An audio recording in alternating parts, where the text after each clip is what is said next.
see the final score, we track the revenue stream.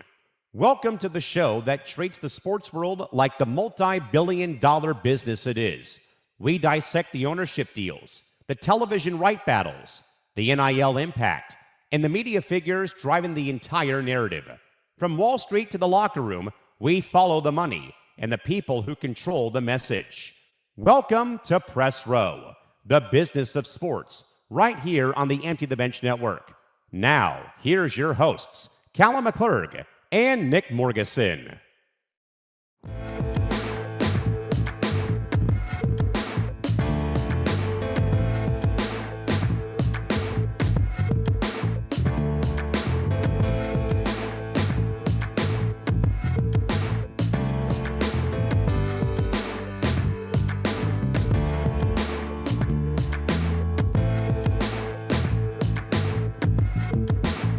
And hello again, my friends. Happy Wednesday. Happy Earth Day. I don't even know we even celebrate Earth Day anymore, but it is another live edition of Press Row for the next 3 hours on the Grand Circle Tour of all things sports business and sports media. He, of course, is Nick Morgeson. I'm Callum McClure joining you today. Nick, an action-packed show. Also some nervous tension in the air here in San Diego. The Calder Cup playoffs for the American Hockey League start today. The Gulls are in Colorado for a best 2 out of 3, and I'll be going down to a bar in about right after the show concludes to go and do a watch party today and Friday and maybe Sunday. But more importantly, though, Nick, a lot of ground to cover today and also a big, heavy-hitting guest joining us in about 10 minutes. Yeah, this is going to be a good show. I will let you know, if I can clear my voice. I did have a conversation a little bit back and forth with Chrissy Ford. Also, Freud. Sorry, I keep saying Ford. I apologize. I've been doing that the last couple of days. But we're trying to get her on the show, and if it's not this show, we will try to do it separately. Zambando, who is actually friends with her, is trying to help us work that out. If you don't know who Chrissy Freud is, she's the one who made the comments about Diana Rossini. And what I will say is some people are acting inappropriate just about her status of her job, but I'll save that for later. But before we get into all that, make sure you follow the show on social media at Press Row ETB, Twitter, Instagram, someday TikTok. When we get to it, make sure you follow our platforms.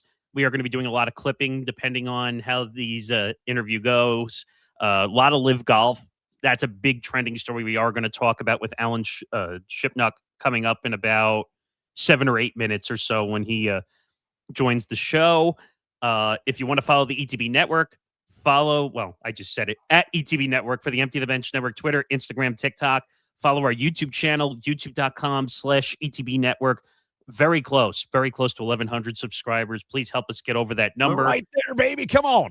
So please help and get to those numbers. And the watch hours, which we're really trying to grow.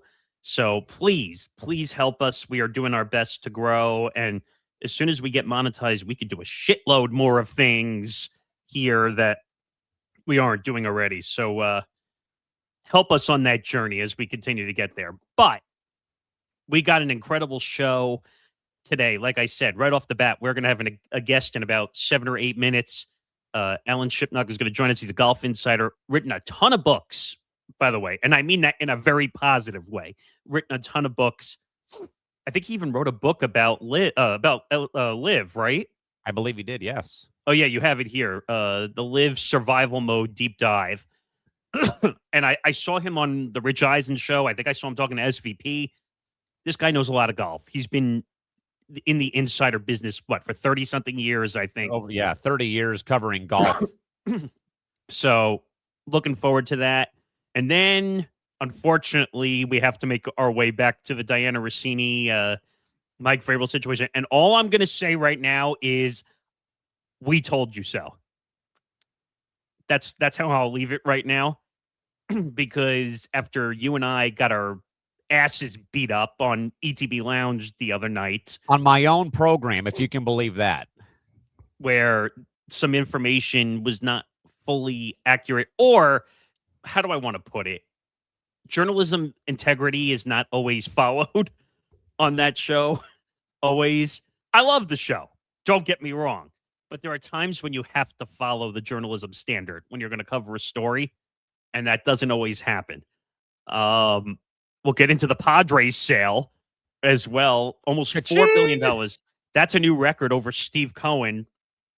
And we'll get to Steve Cohen and the Mets later on today. But we'll get to that. Disney's $10 million Super Bowl demand is out there as well. $10 million for 30-second ads. What I'll say about that until we get to it is supply and demand. Just keep that phrase in mind. Damon Jones is the first one to come out with a guilty plea in the NBA gambling scandal. Mike Tomlin to NBC. Bill Simmons versus the Fiesta in San Antonio. Kansas City gets a public victory for the first time in a long time. What? And we'll get to press clippings and all that stuff. And you'll hear us promote our NFL draft coverage throughout the show, which is tomorrow, as Callan puts it up right now. So I'll get into that more later on. But let's we have a few minutes here before we get to Alan Shipnuck. So, I mean, you and I can discuss LIV a little bit since we've been discussing it. But LIV Golf, first of all, did you see the story? I think it was on Awful Announcing, where the CEO or that put out a tweet and then deleted it after saying like they were basically screwed and had no money. And here's the thing, and I'm sure we'll get plenty of insider knowledge once Alan joins us. He could confirm a lot of this stuff. But the PIF, the Public Interest Fund, or the Saudi Public Interest Fund, basically said, we don't want that. We don't feel like losing our shirts anymore, even though the fund is worth hundreds of billions of dollars. And maybe even eventually trillions of dollars, as we've been kind of saying too. But to Nick's point, though, we though have in a way kept an eye on this story, because I think, Nick, the bombshell got dropped last Wednesday while we were on air, filling some time, I think late hour 2, early hour 3, that there were the first reports of, hey, LIV may not make it through the weekend in Mexico City. Hey, LIV might be going underneath. Then, there was the emergency meeting in New York, though, of the offices of LIV, though, for the American base. They obviously played that tournament in Mexico City. Then, of course, they say, hey, we will, though, be pressing forward for the remainder of the season.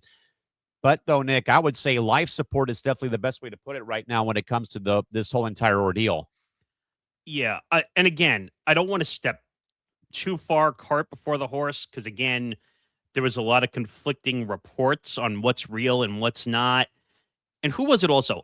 Our favorite golfer right now, Bryson DeChambeau. Oh, geez. Who's going around, and now he's talking to other organizations already about going and golfing somewhere else. Dude, can someone tell this guy to stop being a massive headache when it comes to being out in public? He's got a YouTube channel, which, by the way, I think violates the PGA Tour rules, like that.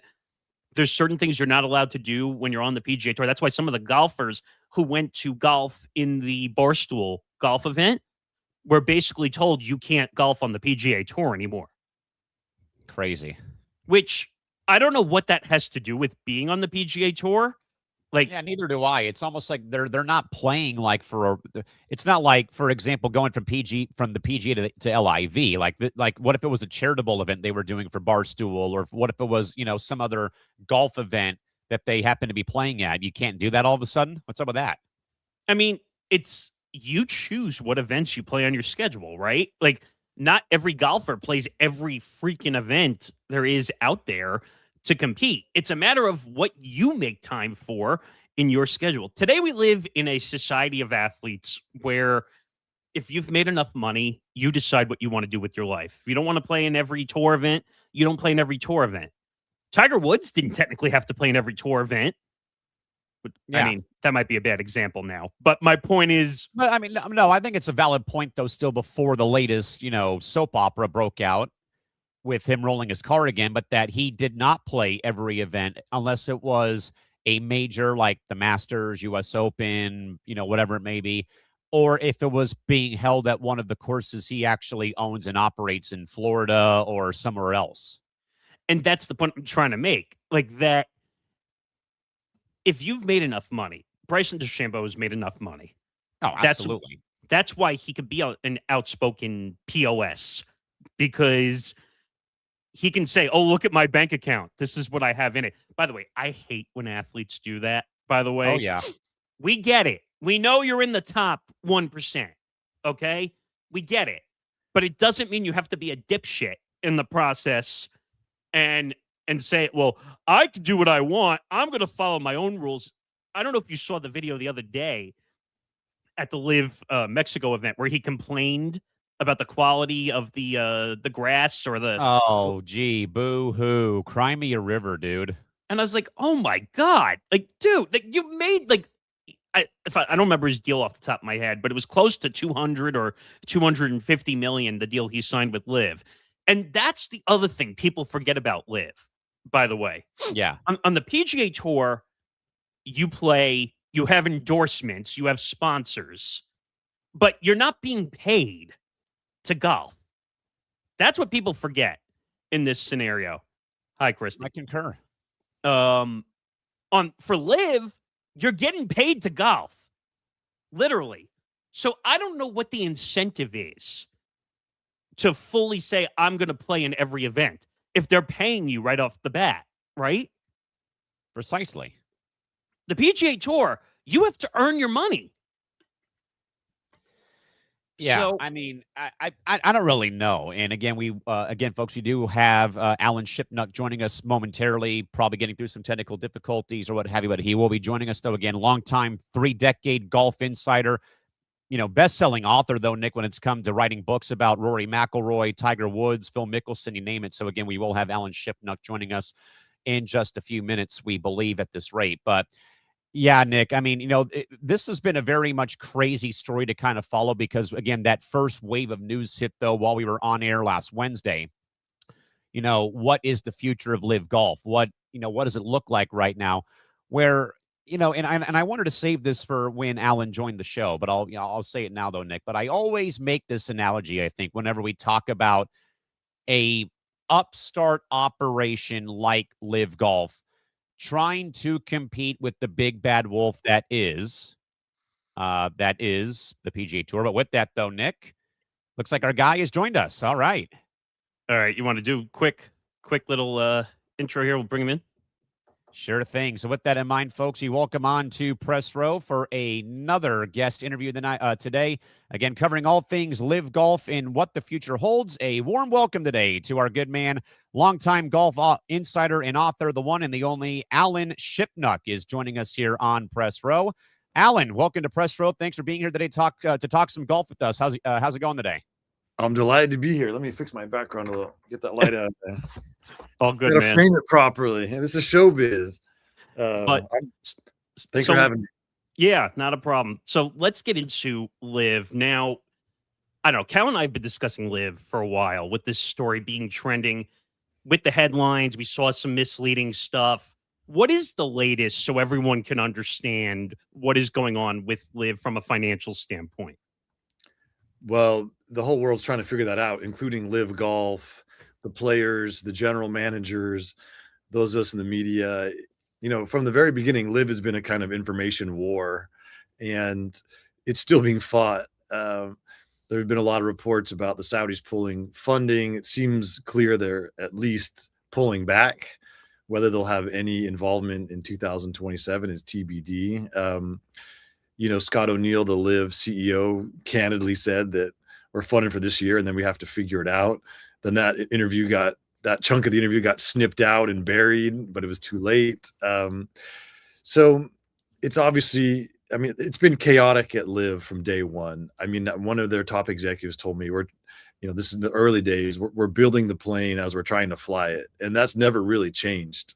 It's continuously, they like to call it a startup. I guess that's true. It's a very well-capitalized startup, but they've had to figure it out as they go. You look at how much the roster turned over. Clearly, there's been a lot of evolution there. They just rebranded the Smash into the OK GC. In the middle of the season, you usually don't do a rebranding halfway through your schedule. It's funny that they've committed to one of the smallest media markets in the United States. It's not New York City or LA, but I guess it's, they're announcing that these new that they're returning to these venues for next year, which is a little bit like me announcing that I'm going to get engaged to Jennifer Lawrence next year. It's a little aspirational. Whether they actually do come back to Mexico City and some of these other venues, we're going to find out. But LIV, they're giving a new meaning to powering through. I mean, LIV is just trying to operate like everything's going to be okay, and I guess that's the only way that they can do that. Today Bryson had some quotes about he's committed to trying to figure it out, and that these young players who have signed up for LIV, the OGs like him and Dustin, they feel an obligation to try and keep it going for the players who have made a huge commitment to the league. And so it's an ever-evolving situation. I think the easiest way to summarize it is LIV is going to be around through 2026, and then we're going to see. It remains unknown what it's going to look like going forward. Alan, I tried watching a bit of LIV when they first kind of started. We actually had David Sampson on our program a few months ago who talked about, you always go for like year one of a new sports organization, but what is it like though year 2, year 3, year 5? And I caught some of it though when they first burst onto the scene, when they were on the CW here or wherever they may have been. And I think they were playing at one of the Steve Wynn owned courses in Vegas, and it was vastly different. Obviously, the main talking point has been, individual play versus the team format. They've got music blaring, during the course of it. Like they really want the crowd to, in a way, if I can say it, it makes it look like a Happy Gilmore movie where the crowd's getting more and more involved with it. They got the music playing, though. Alan, for those who probably have stayed away from watching LIV, what is that experience like, though, covering LIV, though, with how they have really changed? Like they've tried to embrace the party vibe, I'd say, like hole 16 in Phoenix at the Waste Management Open for a full, calendar year of events. Yeah, I mean, LIV has had some success in bringing a slightly different feel to tournament golf. When they go to Australia, when they were in South Africa, the crowds are boisterous and they lean into this party atmosphere, and that's great. I mean, I don't think anybody minds that.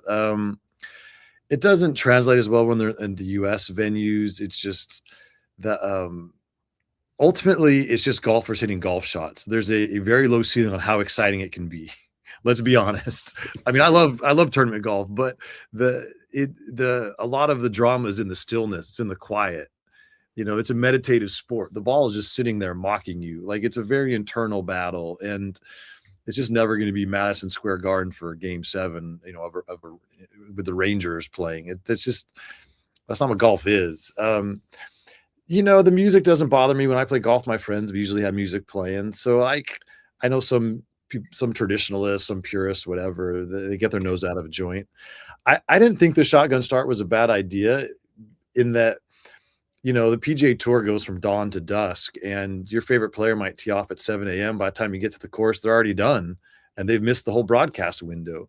Like having every player on the course simultaneously has some merit. So there's always been a lot of jokes about the shotgun, but I think it makes sense as a TV product. Of course, golf courses are designed with a certain flow and rhythm, and when you don't start on the first hole and you don't finish on 18, it messes with that a little bit. I wish that LIV would, for the final round, go to more traditional tee times, have everybody finish on 18. I think that would make sense, but they've never done that. But so it's just ultimately, I feel like LIV is neither fish nor fowl. They want to be something different, and they do have this team aspect, but it's always been awkward because most of the money and most of the focus still goes individual leaderboard. Right. And so is it a team event or is it not? Like if they from the very beginning, it should have been team only, that would have been different and that could have been cool. But of course, it was going to be a lot harder to attract players to something that was so radically different from what they've always known. And so the market wouldn't allow that. And so it's always been this awkward sort of grafting the team element onto an individual tournament. I actually like the team aspect. I think that, there's plenty of examples where a player has a 4 or 5 shot lead on the PGA Tour on Sunday on the back nine, and it's kind of boring. At least on LIV, there's this whole other tournament within a tournament going on that gives you something to focus on. And when they've had runaway, on the individual leaderboard. But it's just it's just golf, and it's an inferior version of golf in that they're not playing the best courses, and they don't have as deep a field, and the tournaments don't really have traditions yet. And so that's where in the binary, LIV versus the PGA Tour, the tour has such a structural advantage. As long as LIV is playing, stroke play individual events, it's just always going to be inferior. If they went all in on the team, I think it could be cool, but there's just some structural resistance. The way that the first batch of contracts were written, they had to have this individual purse, etc. So that's part of LIV's identity crisis. Is it team golf or is it not? They've never been able to crack that nut. So I guess staying on the contracts and the money standard, reportedly LIV has not made any money. It's not profitable. It hasn't been able to. How do you look at the money aspect of LIV, and why has the public interest fund stayed on this long knowing that they've lost this amount of money? Like, is there something in it for them still, or what was the main reason they stayed on for as long as they have until now? I mean, LIV has always been an exercise in soft power for the Kingdom of Saudi Arabia. It's not really about golf. Like, it has been a chance to get into the halls of power, to be accepted by the Western world, to export Saudi Arabia as a concept to all these global marketplaces. I've said this before. It's like the hot dogs at Costco. The golf is a lost leader. When LIV goes to Singapore, it goes to Mexico City, it goes to Tokyo, all these global capitals, like, it takes over the town, and they entertain the political and the business elite, and these guys play in the pro-am, and a lot of deals get done for the public investment fund those weeks that have nothing to do with the golf. And how many billions they've made in these deals more than covers the $30 to $50 million it costs to put the tournament on. A couple of years ago when they were in Australia, they announced this big alliance where Australia was going to export billions of dollars of beef and wheat and foodstuffs to Saudi Arabia. So in that context, if you can feed your population, if you can prevent regime change by people in the streets, it's worth it to lose a little money on Bryson DeChambeau's contract. But now we're going, onto year 5, and maybe they feel like they've accomplished those goals. They've built those relationships, and maybe the return on the investment is not as good. Whatever deals can be done have more or less been done probably in these cities. And so, and there's this larger thing going on in Saudi Arabia where, the public investment fund just put out this new 5-year plan from 2026 to 2030. And there was a lot of pulling back of some of these vanity projects and some of these side projects. They're selling their soccer team. They pulled out of Tom Brady's flag football league. It's not just LIV. It's kind of a priority shift coming from the top. And so when you look at the balance sheet, and LIV has lost, $4 to $5 billion, and there's a war going on in your backyard, and it's a very volatile time, maybe it doesn't make sense to keep funding this golf league in the context of everything else. So it's not that LIV is being picked on by MBS and his bean counters. It's that there's a larger structural rethink about how they want to spend their money. And Thomas Friedman, the New York Times, he did a Q&A with Golf Digest, and I thought it was insightful. He said the public investment fund is not as liquid as people think. Like, all their money is tied up in projects and investments, and they have very little cash on hand. It's not like they've got $1 trillion in the bank. They've got $1 trillion invested in other things. And so if and prior to the Iran war, oil was trading at $60 a barrel. And it's always been an axiom in geopolitics that Saudi Arabia needs it at $80 a barrel to pay their bills. And so, there was this belt tightening that was going on. Now, the war has artificially inflated the price of oil, but it's also, the UAE has been subject to some bombings by Iran. They're going to have to rebuild some infrastructure.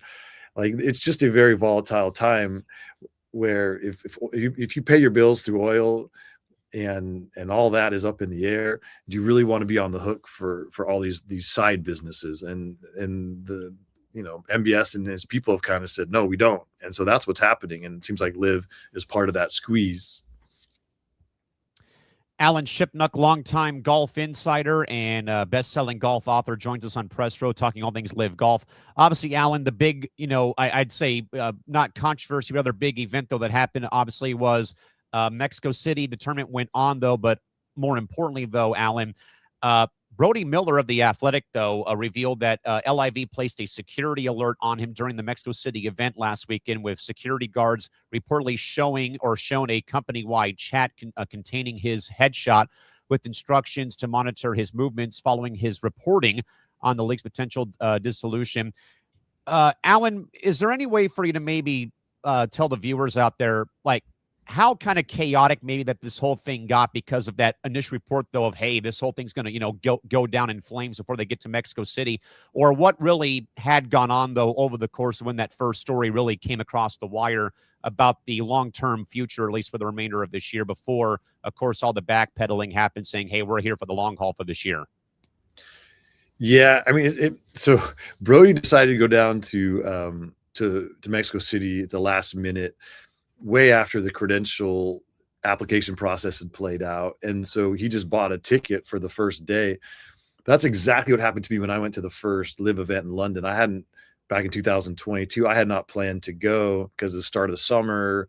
My kids were on vacation, the US Open, I had that trip coming up. But then Phil Mickelson decided to play at the last second, kind of his return to public life after he went into exile, mostly because of my biography about him.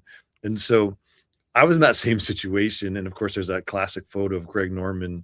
I eventually did get a credential, and then I got tossed out of Mickelson's press conference, and Norman was looming over my shoulder like the Grim Reaper. So the stuff with Brody brought back memories for me. Being charitable to LIV, I guess it's like this reporter was going to be on the grounds. He wasn't credentialed. It puts them in an awkward situation. They eventually found Brody. They gave him a credential. He had the ability to ask questions and everything else. So, but it was just another example of how things are always a little wonky out there. Yeah, I mean, Ryan French, Monday Q Info, it was a great scoop that the financial underpinnings of LIV were changing and maybe going away. That framed the whole week in Mexico City. Again, LIV tried to fight back with statements from their CEO and other things. That there was this, part of Ryan's reporting was that the people down there hadn't gotten paid. Seems like that was true, and then they very suddenly got paid on Thursday of the Mexico City. Whether there was cause and effect to his report, unknown. But events have been fast moving, you would say, and it's complex because a lot of the LIV people, they only want to talk to their official channels, their broadcast partners, or this guy Flushing It that's his Twitter handle. Scott O'Neill did not talk to Brody Miller on the record. He is not. Everyone in the world has requested an interview, including me, either no response or, ironically, he'll only speak off the record. And then you have the Westwoods and the Poulters, who've been absent on Twitter forever. They're now on Twitter making accusations about reporting practices. But again, if LIV doesn't want to talk to any legit independent reporters, or they're denying them the ability to ask the questions, then it's kind of rich for the players to criticize the media. And the rubber will meet the road. It was there in Virginia this week. Obviously, the whole East Coast golf media can show up quite easily. We'll see what kind of reporting comes out, how open the players and the LIV bureaucrats are to actually answering hard questions, including, and also Bryson. He did speak to Flushing It, and he made some statements, but there was no direct questions about his contract, what he's willing to do, what would he take equity instead of cash. It was a good start for Bryson to make some public statements, but there's a lot of things we don't know. And so we'll see what kind of reporting gets done this week. Actually, I'm glad you brought up Bryson, because I had a question about Bryson, the way he was kind of acting at the LIV Mexico City event, complaining about the quality of the greens at the course. What do you make of Bryson personality wise? Because it seems like he's a little bit out there character wise. Is he like I don't know, I don't want to say drama because that's really not what it is, but what do you make of his personality when he acts out on different things? Well, so his YouTube stuff is very curated, and he's playing a very specific role. And credit to Bryson, he's playing it well, and he's built a huge following, and that's great. But then when he has these churlish moments on the golf course, that's a little more of the real Bryson. So it makes you wonder what's real and what's not. I mean, of course, he's hardly the first golfer to kind of lose their shit about course conditions or whatever. Also, it's an outdoor sport. Deal with it. You know, it's not. You're not going to have perfect playing surfaces at all times. So that was interesting. There is this dichotomy between the YouTube Bryson and the real Bryson. We can say that. And how much is real, and how much is acting and or stage managed? That's the ultimate question. But Bryson's clearly very important piece in all of this. He always was going to be. Koepka and Reed leaving LIV and going back to the European and the PGA Tour is important symbolically, and they both are major champions and they have good playing records, but I don't think they're fan favorites. I don't think they really move the needle. Bryson is very much the face of LIV Golf, and if they can coax him into signing another contract, that is a huge deal for LIV. Then it tells you it's going to be around for the next 2 to 3 to 5 years, whatever the length of his contract is. If he leaves LIV, then it's clear that its days are numbered as a big time tour. There is this possibility that LIV will go on, that the Saudis could sell their interests to new investors. They could, continue funding it at a much smaller level. The purses go from 30 million down to 10, which is still a lot of money in most PGA Tour purses outside the signature events are around $9 or $10 million. So these players would still have a home. These markets that have been colonized, they could still leverage that. There's a lot of ways for LIV to continue if the Saudis pull back substantially. The age of decadence is certainly over, but LIV Golf could continue to function in some fashion. So that's one of the unknowns, where Bryson lands on that. I mean, I could see them when LIV made their pitch to Tiger Woods, and this is all in my book, Live and Let Die. They offered him not just equity in a team, but equity in the entire league. And that would have been an unheard of situation where a player actually owns a piece of the whole league. Now, the PGA Tour kind of stole that idea by giving equity to its players, but maybe that's what they say to Bryson. Like, we'll give you 49% of LIV Golf, and you will be a kingmaker like no athlete has ever been in a sport. And that could appeal to Bryson. Maybe he has enough cold hard cash that he's looking for a different arrangement. He likes being a contrarian. He likes to look at things from different angles. So that could be how they keep him. Like, they basically make LIV Golf Bryson's league, and that could be enough for it to endure. So these are all the discussions that are ongoing. I mean, Bryson said in those quotes came out today that they're continuing to talk and they're trying to figure it out. So we'll see. But the notion that the public investment funds are going to cut him a check for $500 million, seems like those days are long gone. So the final question I'll finish off with, and Alan, thanks for all the time. We appreciate you being on with us. We've been talking a lot about, this is a little outside the box, but we've been discussing the WNBA a lot when it came to Unrivaled, and how Kathy Engelbert said it wasn't competition against the W, and they just didn't treat it that way. When you look at LIV Golf, is it competition for the PGA? Is it just another avenue for the players to go play somewhere else? Or is it a direct competition, or was it supposed to be direct competition for the PGA Tour? It was certainly competition when it launched, because they were rating the tour roster, and a lot of very established and important players went to LIV Golf. I mean, there's no doubt it was serious competition. And the tour had never had that before. The European Tour was always undercapitalized and far away. LIV conducted a bunch of events in the US. Like, it was stiff competition, and there was a sense of urgency and even alarm at the PGA Tour.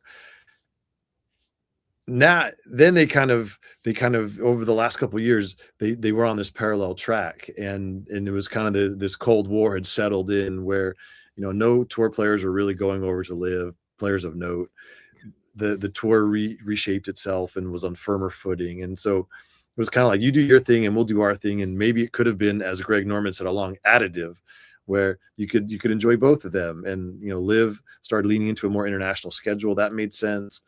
And so there was kind of this period of coexistence, but now it's become, this Cold War has become hot with Reed and Koepka leaving, and the tour let them back in because they felt like that was a chance to kill LIV Golf. And it seems like that was probably the correct analysis. That if you're Yasir and you're these decision makers, you're like, we're losing our assets. We've been losing money all along.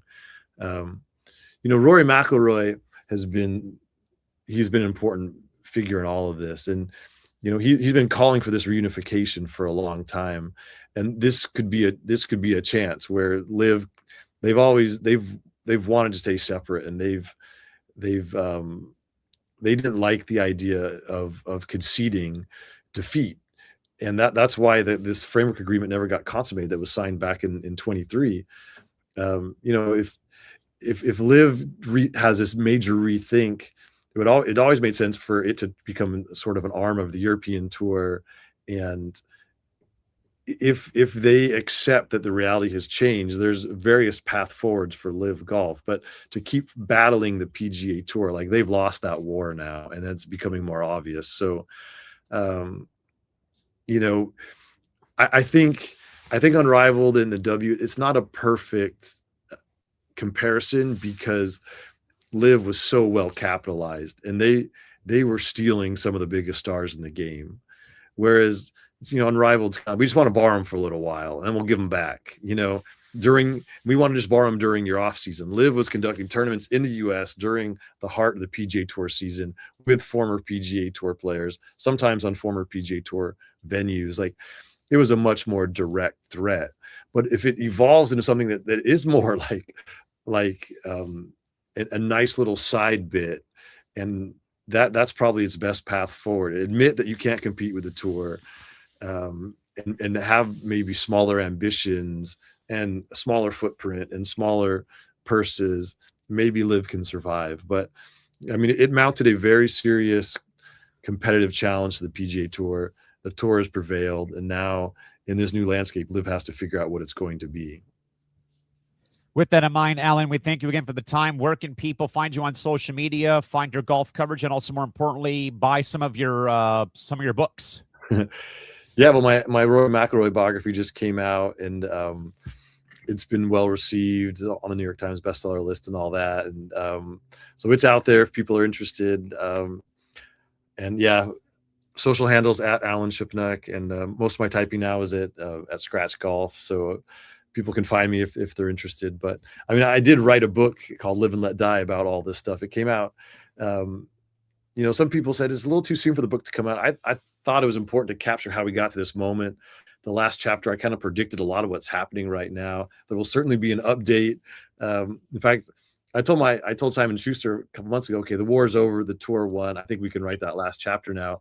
But now we have to wait again to see, is there going to be a LIV or not? So the update's probably going to come early next year. But it's incredible how the story twists and turns and continues to evolve. Well, Alan, this was fun. We learned a lot about LIV, and hopefully we talk again down the line sometime. Yeah, thanks for having me. It was a pleasure.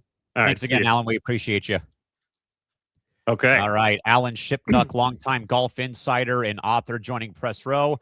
I think Nick, though, brought a lot of clarity, though, because, again, as I mentioned, though, at the opening salvo, again, this story broke on Wednesday last week in the middle of our program, talking about, hey, this, LIV might be like dead in the water, before they played the tournament in Mexico City. They got through it. Now they're saying, hey, we're going to at least be at the remainder of the year before, as you said, cut and dry, wash the hands of the Saudi public interest fund, though. But Alan's so insightful to bring a nice, layer to the golf coverage here on Press Row. It was interesting, him talking about kind of the deals being made, like for the food goods and the oil, and learning all that stuff that, believe it or not, them losing $30 to $50 million is probably a drop in the bucket compared to the deals they were making for millions and billions of dollars that were really affected. That was interesting. And also, we got to learn more about Bryson and really understand your boy. that mess. But it's interesting what he said about that also, that there's a difference between the golfer that is Bryson DeChambeau and the YouTuber that is Bryson DeChambeau, which I think is actually accurate. I think so too, because you can go and edit all the video stuff though with how you act there, but you can't clean up the act though when you're complaining about crap golf courses, as Alan said though in Mexico City this past weekend. And I thought that was fair, by the way, because 100%. That was kind of a tough question I asked at the end of, does it look like competition between like the W and Unrivaled? I thought it was closer, but he actually made a really fair point, saying that the golfers were actually being stolen away from the PGA Tour as opposed to being on loan to, or I don't even know if that's the right word, loan to Unrivaled, but I don't know. It is. But by the way, speaking of basketball, oh no, the WNBA has made an announcement in the last, say, 10 minutes or so. The WNBA has announced that the Indiana Fever will have all 44 of their games broadcasted nationally this coming season. Holy cow.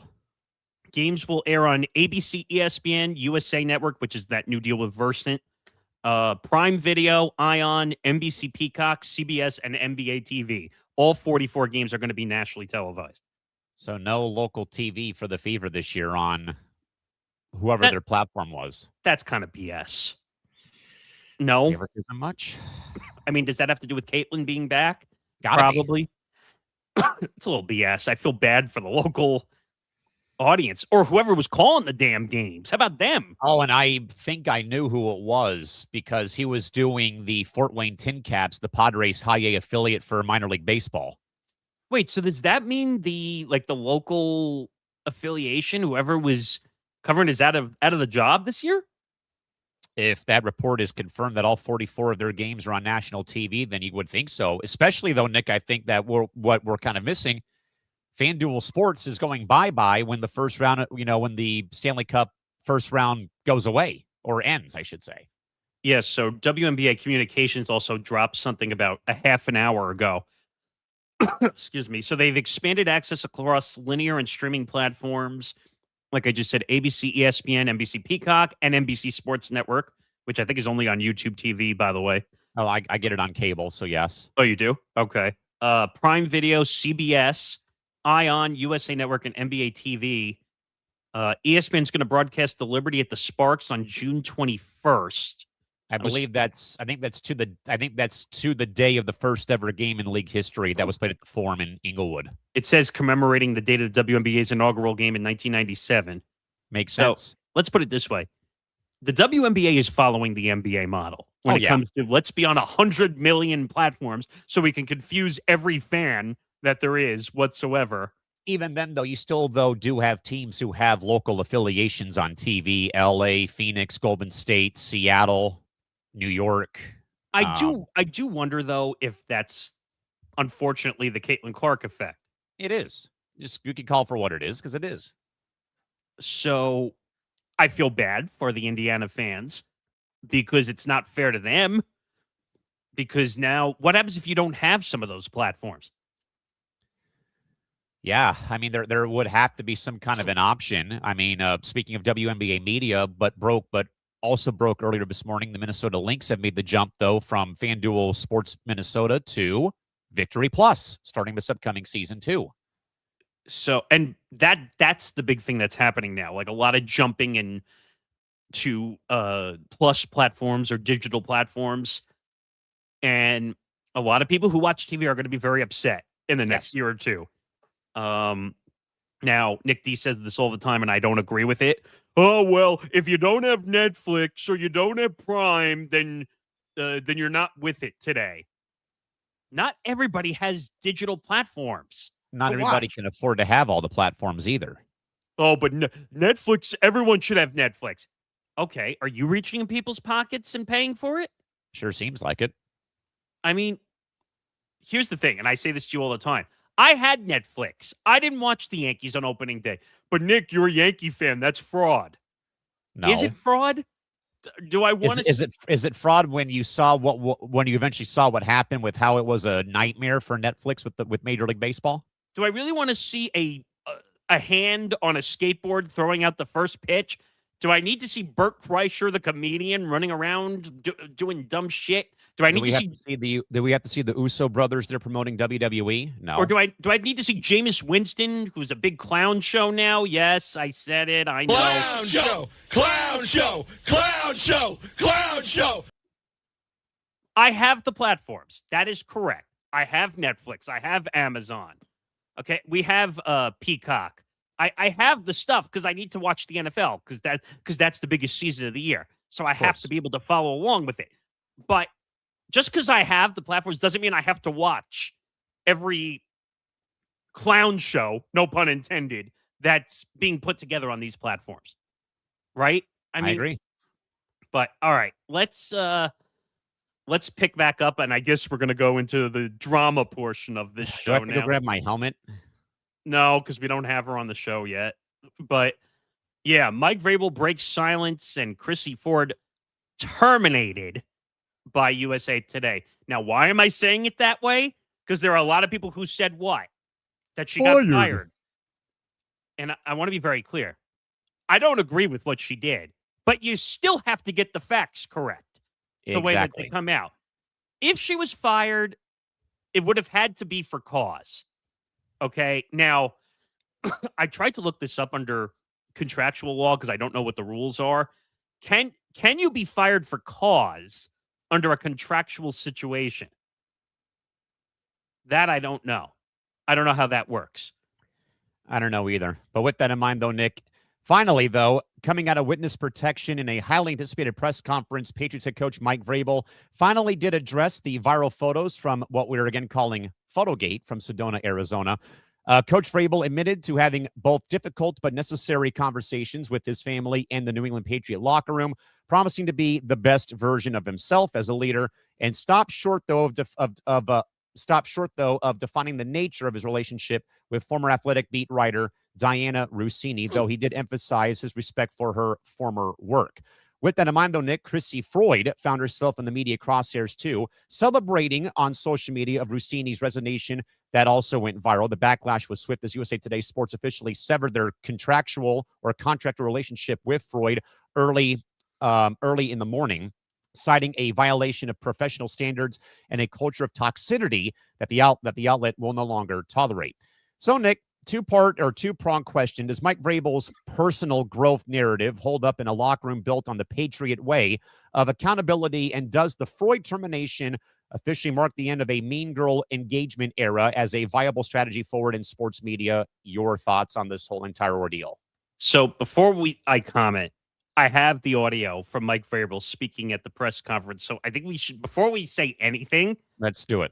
I think we should listen to Vrabel here. So let's listen to what he had to say, trying to say he was all caring about his family. Let me first begin by saying thank you. Thank you for your patience that you've shown in a personal and private matter. For me, and obviously everybody involved, I know that that's not easy for you, and I respect that, and I appreciate your efforts in doing so. I understand I could have addressed you guys sooner, but it was important to me to have a conversation with the players, which I did yesterday, very candidly, as we began our off-season program, which everyone is excited to be a part of. Stacy had mentioned the players' availability. It was never my intention to have them speak to you or address you before I did.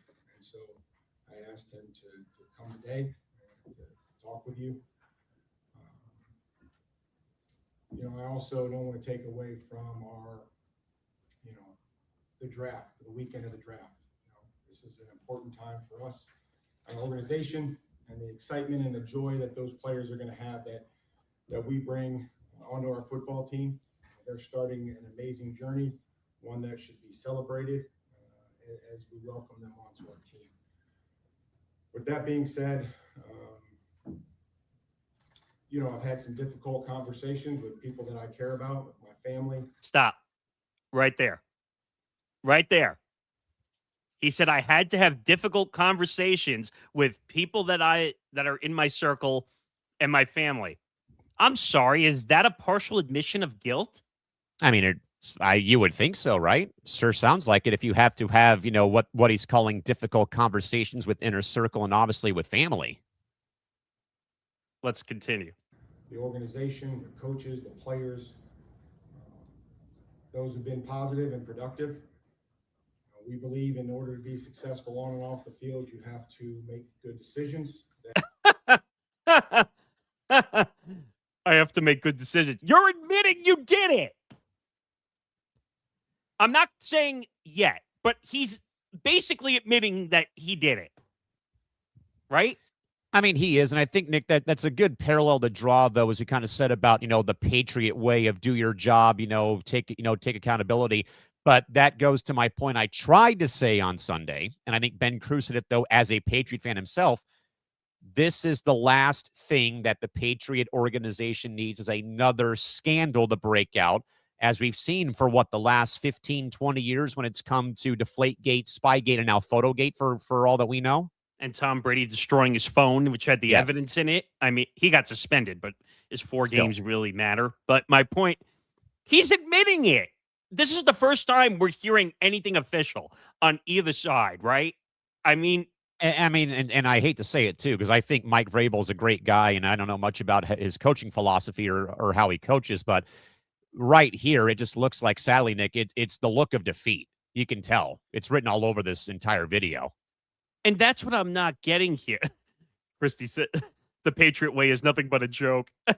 Yeah, but then someone will spin it. Well, they got 6 rings. What do you have? Well, I have 3. How about that? Who gives a shit how many rings? If you're an unethical human being, do you care how many rings the person has? No. I mean, ugh. That includes me. That starts with me. We never want our actions to negatively affect the team. Oh, really? You don't want your negative actions affecting the team, huh? Yeah, because we're unlike we're focused on Cincinnati or Seattle. We're worrying about tomorrow for the draft. And this is what got me upset on Lounge on Sunday, because the guys were telling us that Vrabel doesn't deserve to be investigated. Vrabel doesn't deserve to have a punishment. Vrabel doesn't deserve this. Vrabel doesn't deserve that. So we're allowed to destroy Diana Rossini's career for unethical intentions, but we're not allowed to go after Mike Vrabel for unethical intentions? Which was the point I tried to hit off the driving range, is that you guys only care about wins and losses and that he's allowed to keep his job while we ruin the career of someone who's built it up from square one in the media realm. And that's the point I'm trying to make. And I'm tired of this stupid narrative going around that he's an NFL coach and being unethical doesn't mean shit for NFL coaches. Of course it does. If you cheat on anybody, whether it's cheating ethically on journalism or cheating in a game, we go after them. But when an NFL coach cheats, well, this is not the first time we've seen someone cheat. Oh, so because someone else did it, it makes it okay? And like I said, Nick, this just falls right in line with the Patriots organization as a whole over the last 30 years. Oh, so because they're cheaters for decades, that makes it okay too? That's in a lot of people's minds, exactly. This is ridiculous. Like, he needs to be investigated. Okay? You can't investigate one side without the other. I said this on Lounge on Sunday. It takes 2 to tango in this scenario. It does. And why is it? And as you said, though, why is the balancing scales only in favor of Rossini and not both ways? And by the way, she had to leave her job because she was essentially pressured to leave at that point. So what?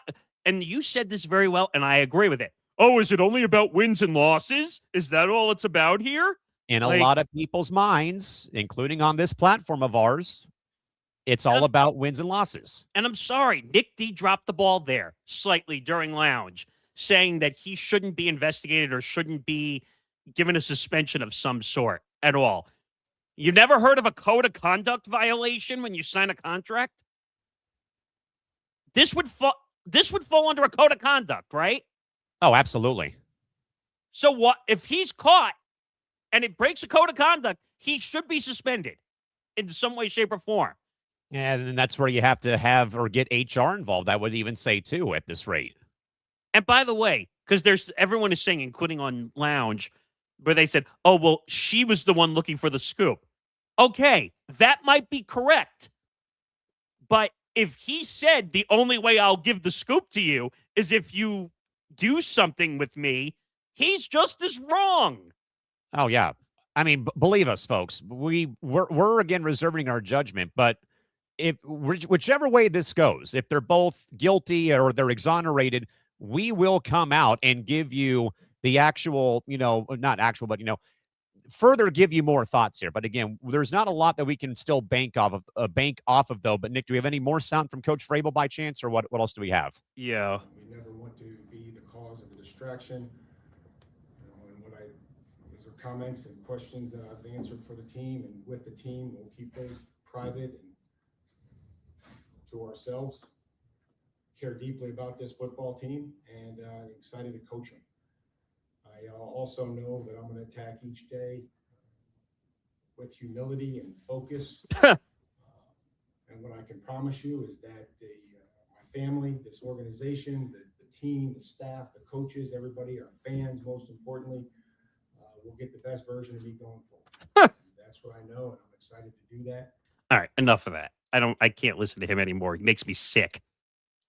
I mean, I don't know what his intentions are at this point. I don't know what Vrabel's intentions are, and it annoys me. It pisses me off because he's essentially admitting that he cheated. I'm not saying he did, definitely. I'm not saying that.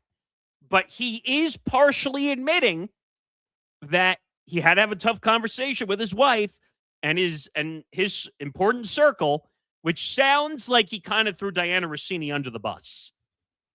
That's what it sounds like to me. And not that I really wanted to go down this road more, but I officially lost respect for someone in this whole scenario. And I'm trying to find the video. I don't know if I shared it in our press. Oh, I found it. Okay.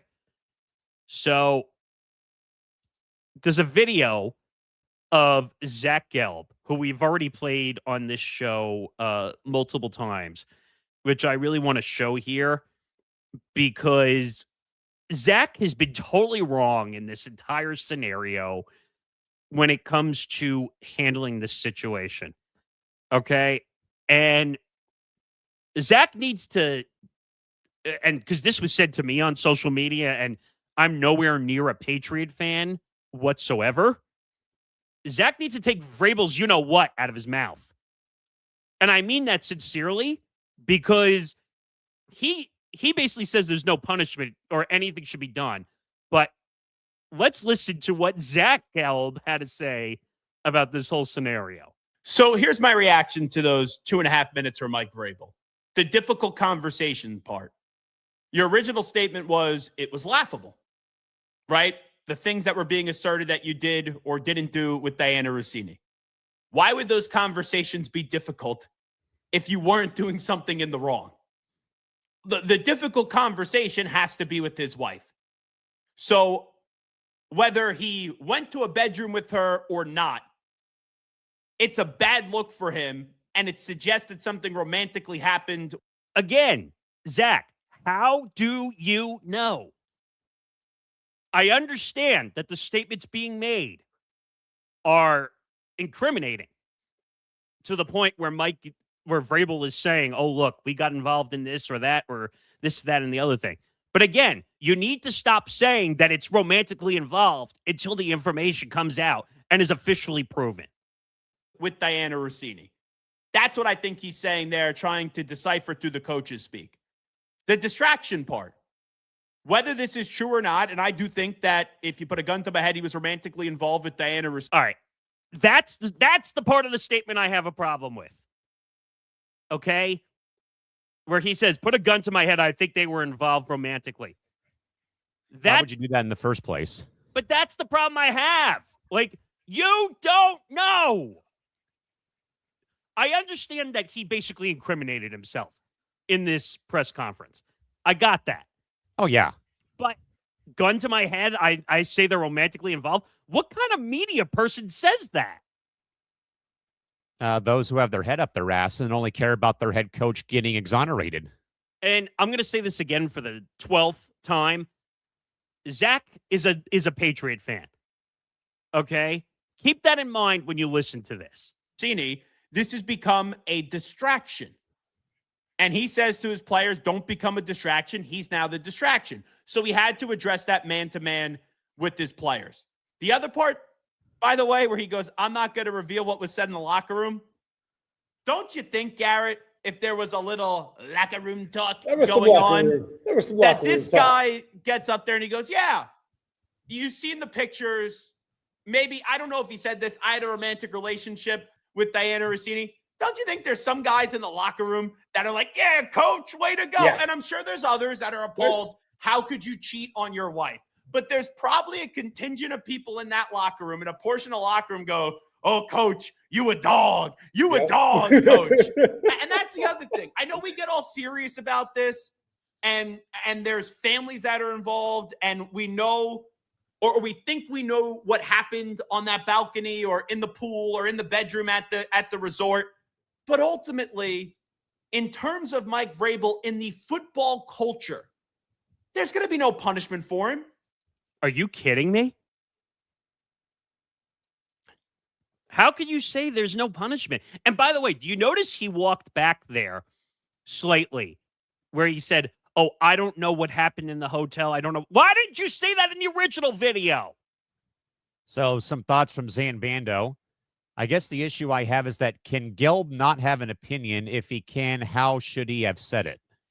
Zan, he knows Zach is a radio and a media professional. Okay? And so far, and Callan, you could back me up because he said it in this video, gun to head, they were in a romantic relationship.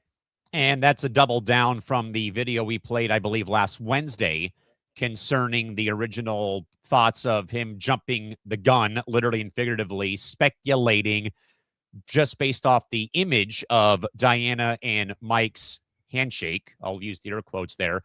That they were enthralled in some kind of romantic relationship. Then in their case in point, case closed, go home.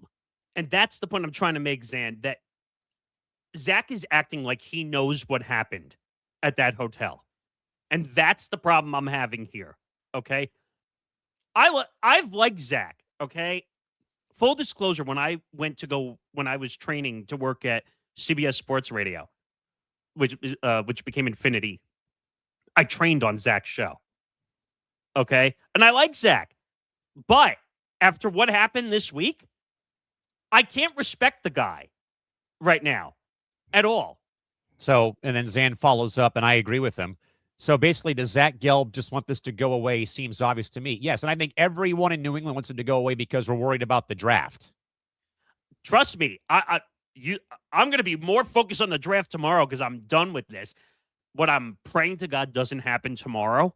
Some big bombshell drops that Vrabel's been exonerated and Rossini is like whatever. Because everyone uses a big event. Big stage, big platform event to break talk a about story something like this. Yes. Well, I meant just to break a story. Generally, Yes. like say the NFL comes out because they got peppered to the wall and said they need to do something to react. You don't think they're going to do it on a big stage? Of course. But I'll finish this off here. Nor should there be a punishment for Mike Vrabel. And in football culture, he's not the first coach to allegedly cheat on his wife, and he's not going to be the last coach. What the hell does that mean, Zach? Exactly. So because someone else cheated on their significant other, it's okay for him to do it, allegedly, if that's what happened? And I get the whole stupid, I mean, I think it is kind of stupid though. The whole, football culture, hockey culture, locker Who room gives a culture. shit about Yeah. culture? To my point, let me get there, and I don't, and that's one thing, having been around sports for as long as we both have, and, me having played and, working in sports circles now. But, the thing that's been irking me more and more is that this is just literally, an airhead, literally only going on this whole spree, Nick, to cover the ass of, or not cover the ass, but simply because it's my team. This is how I feel about my team and my coach. And I'm not going to, I'm not going to crucify my team and my coach. If you're an actual sports fan, you do both when it comes to, for example, Nick, the Yankees or the Padres, in my case. You will praise them when they're doing things right. But when they're doing stuff like this or doing stuff wrong, you will go out there and verbally assault them for what they're doing. I'll tell you right now, if this was the Jets, he would have completely abominated the Jets head coach. He would have. He completely would have said, oh, well, he's a cheater. We have to get rid of him, suspend him. It's because he's a Patriot fan. Yes. Thank you. If it's any other team in the NFL, not named the New England/Boston Patriots, who got clobbered by the Chargers in 1963 to give my city their only major championship, if it's anybody else not named New England, he would have had a totally different reaction, I'm sure. And that's the problem kind of with, and I don't know if we have a story on this. I forgot. The whole influencer culture. I think we have a story later on in the show about influencer culture leading live streams. But because we're in influencer culture in sports, what does that lead to more of? It leads to more people being fans of teams. But because we've worked in the media, we're fans of teams, but we don't let it cloud our judgments when we do these things. Hey, if there was a huge story about business with the Yankees, I've clobbered the Yankees on this show many times. Yeah, I mean, I've, in a way, kind of had to clobber the Padres a little bit, but we'll talk more about them later on in this block of the show. First and foremost, Christy first said, whatever happened to morals, non-existent, though, in the locker room culture, sadly. No. She further says, though, if it had been the coach of the Cowboys, that guy would have been crucified by the media. I agree. And Zan agrees with you, though, Nick. Traffic, fans, impressions. Zan's 100% right. It's all about views. And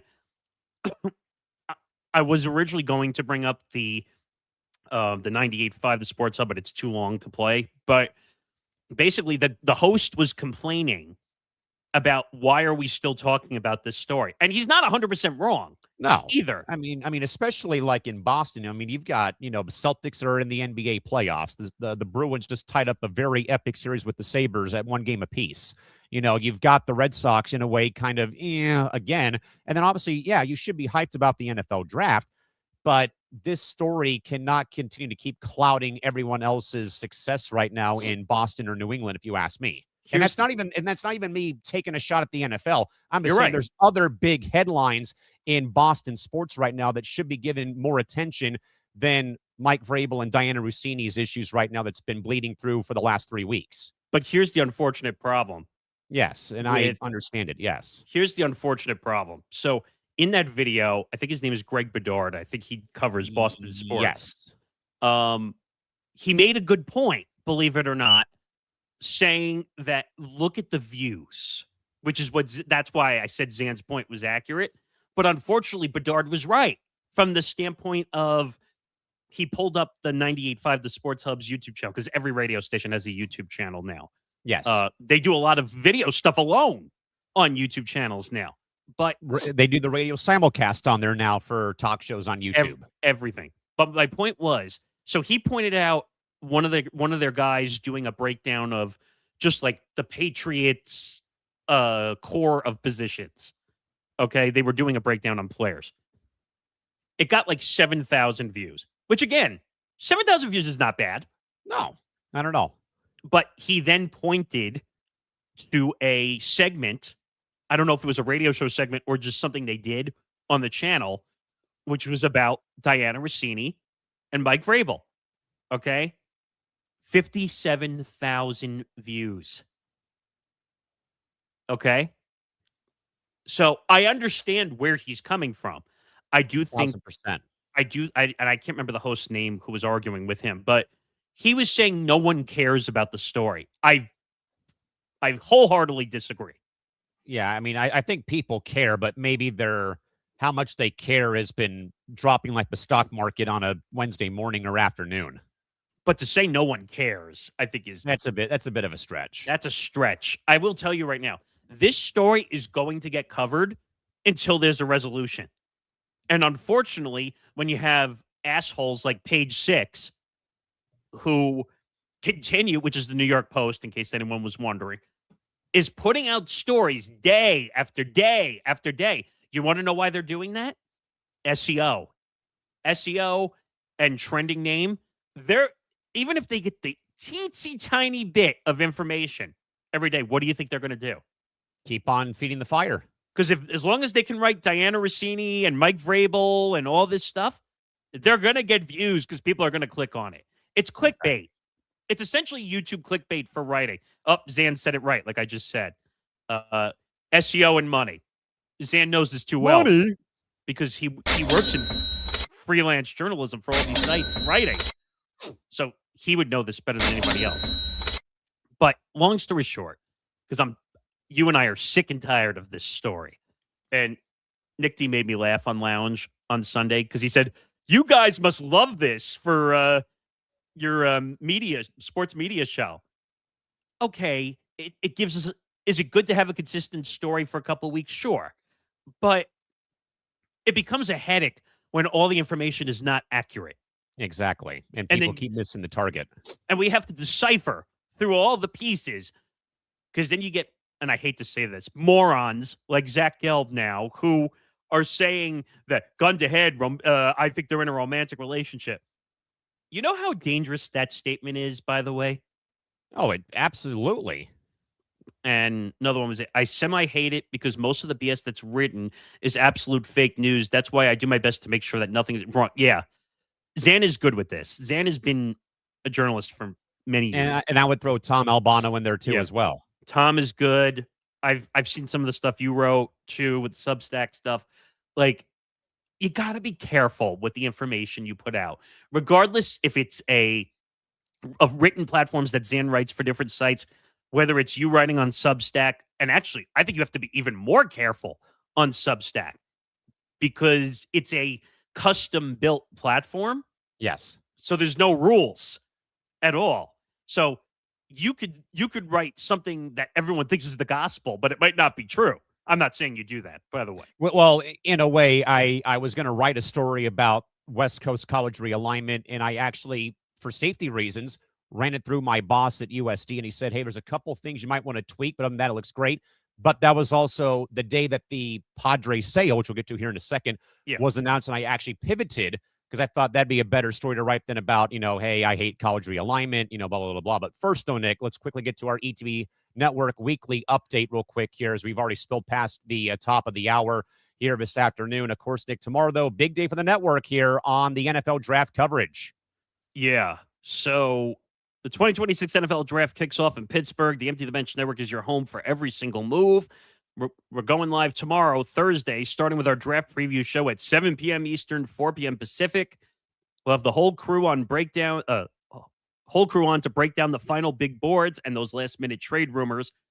Then, followed at 8 p.m. Eastern, it is all systems go for our NFL draft round one coverage. We'll be reacting to every pick in real time. No delays, no fluff, just the analysts and energy you expect from ETB.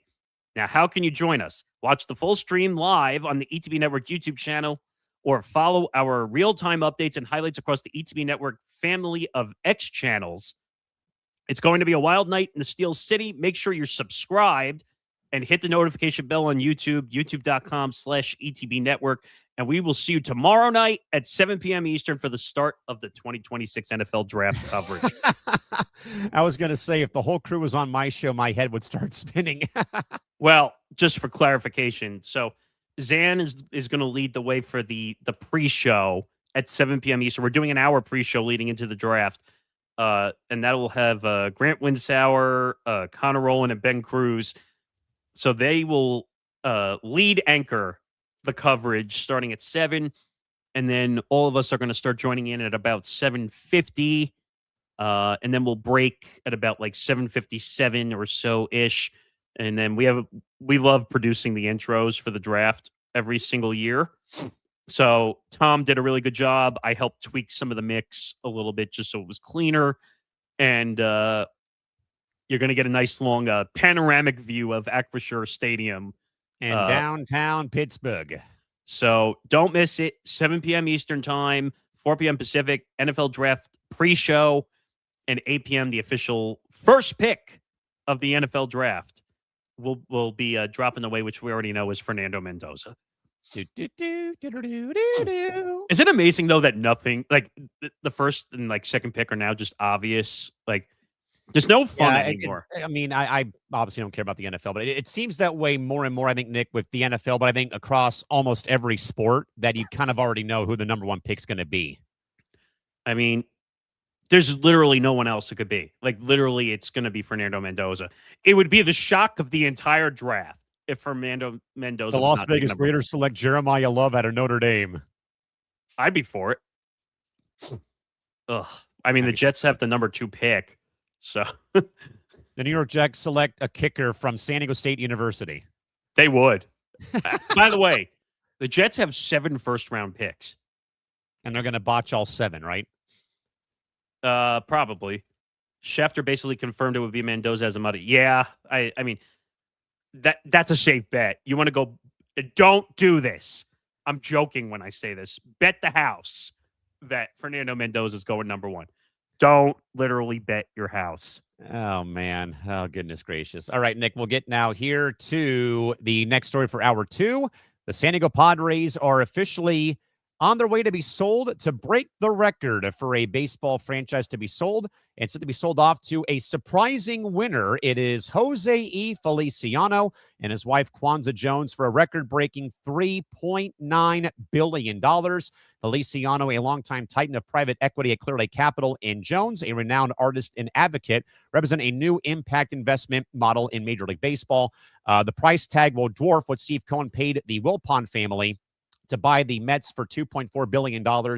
And finally, signaling that San Diego is no longer a small market franchise in the eyes of investors. The sale follows a historic run where the Padres have sold out all but 2 home games so far and shattered retail records last week with the Dia de los Muertos City Connect gear that dropped last week as well.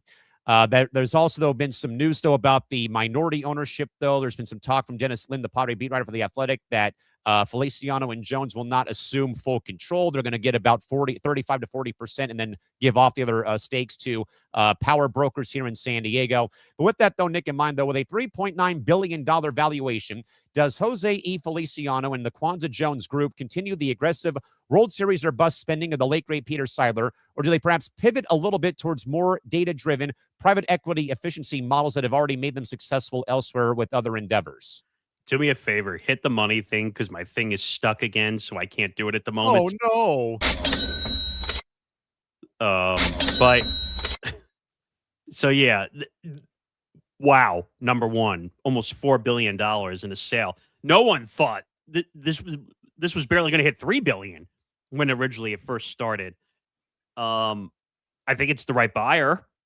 The only other buyer I would have seen was maybe the Latham family was really the only one that was involved. But now we're hearing like Drew Brees is going to be a minority partner.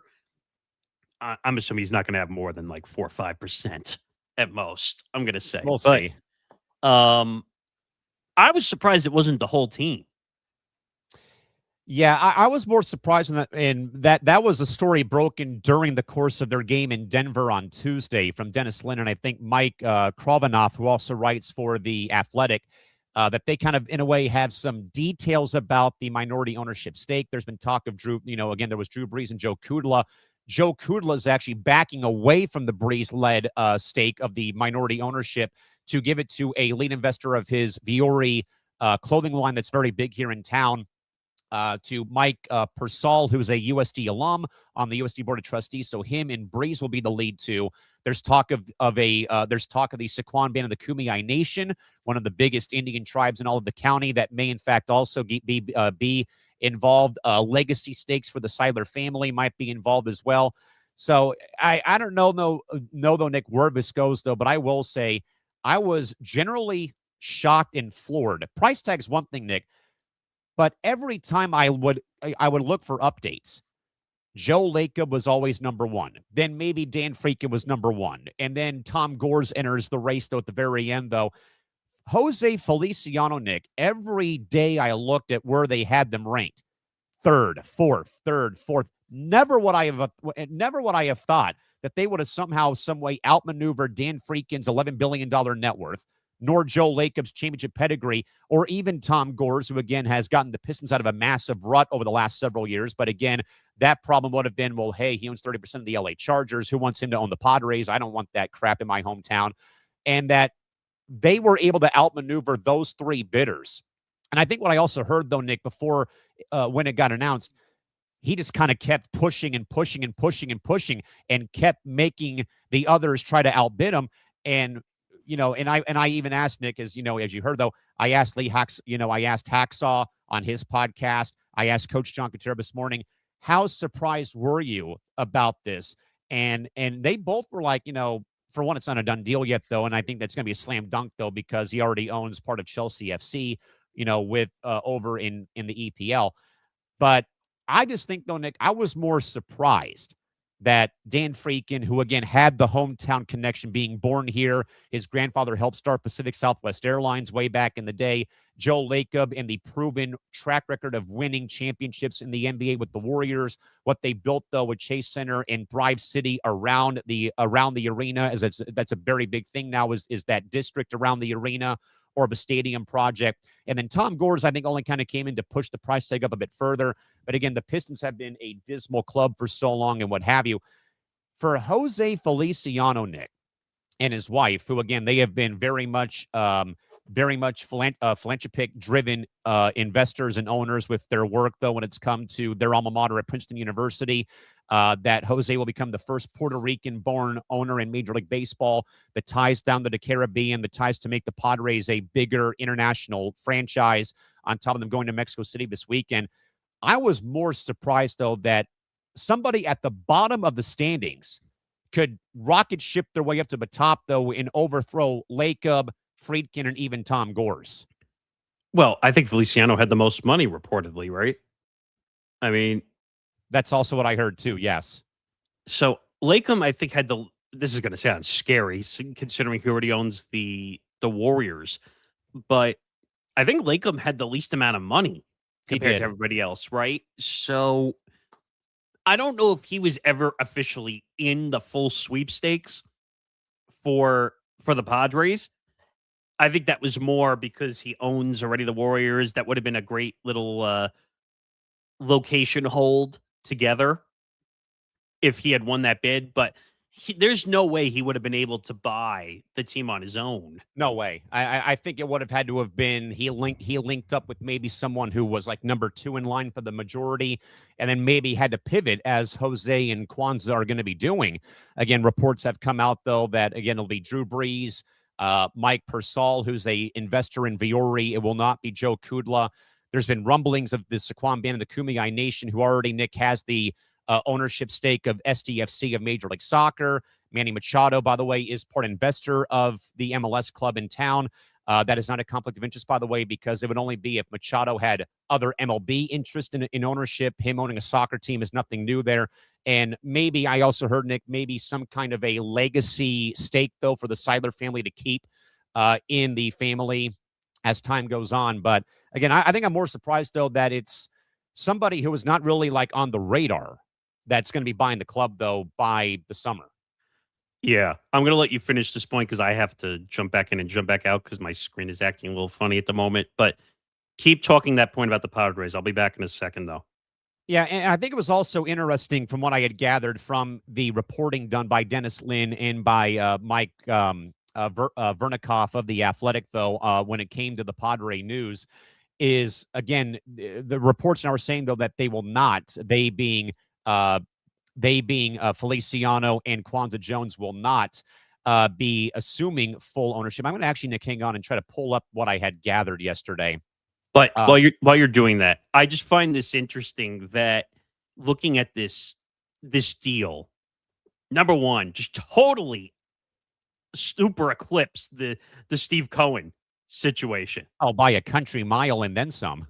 Like doubled it, tripled it. Like it's insane the amount of money that this deal took on.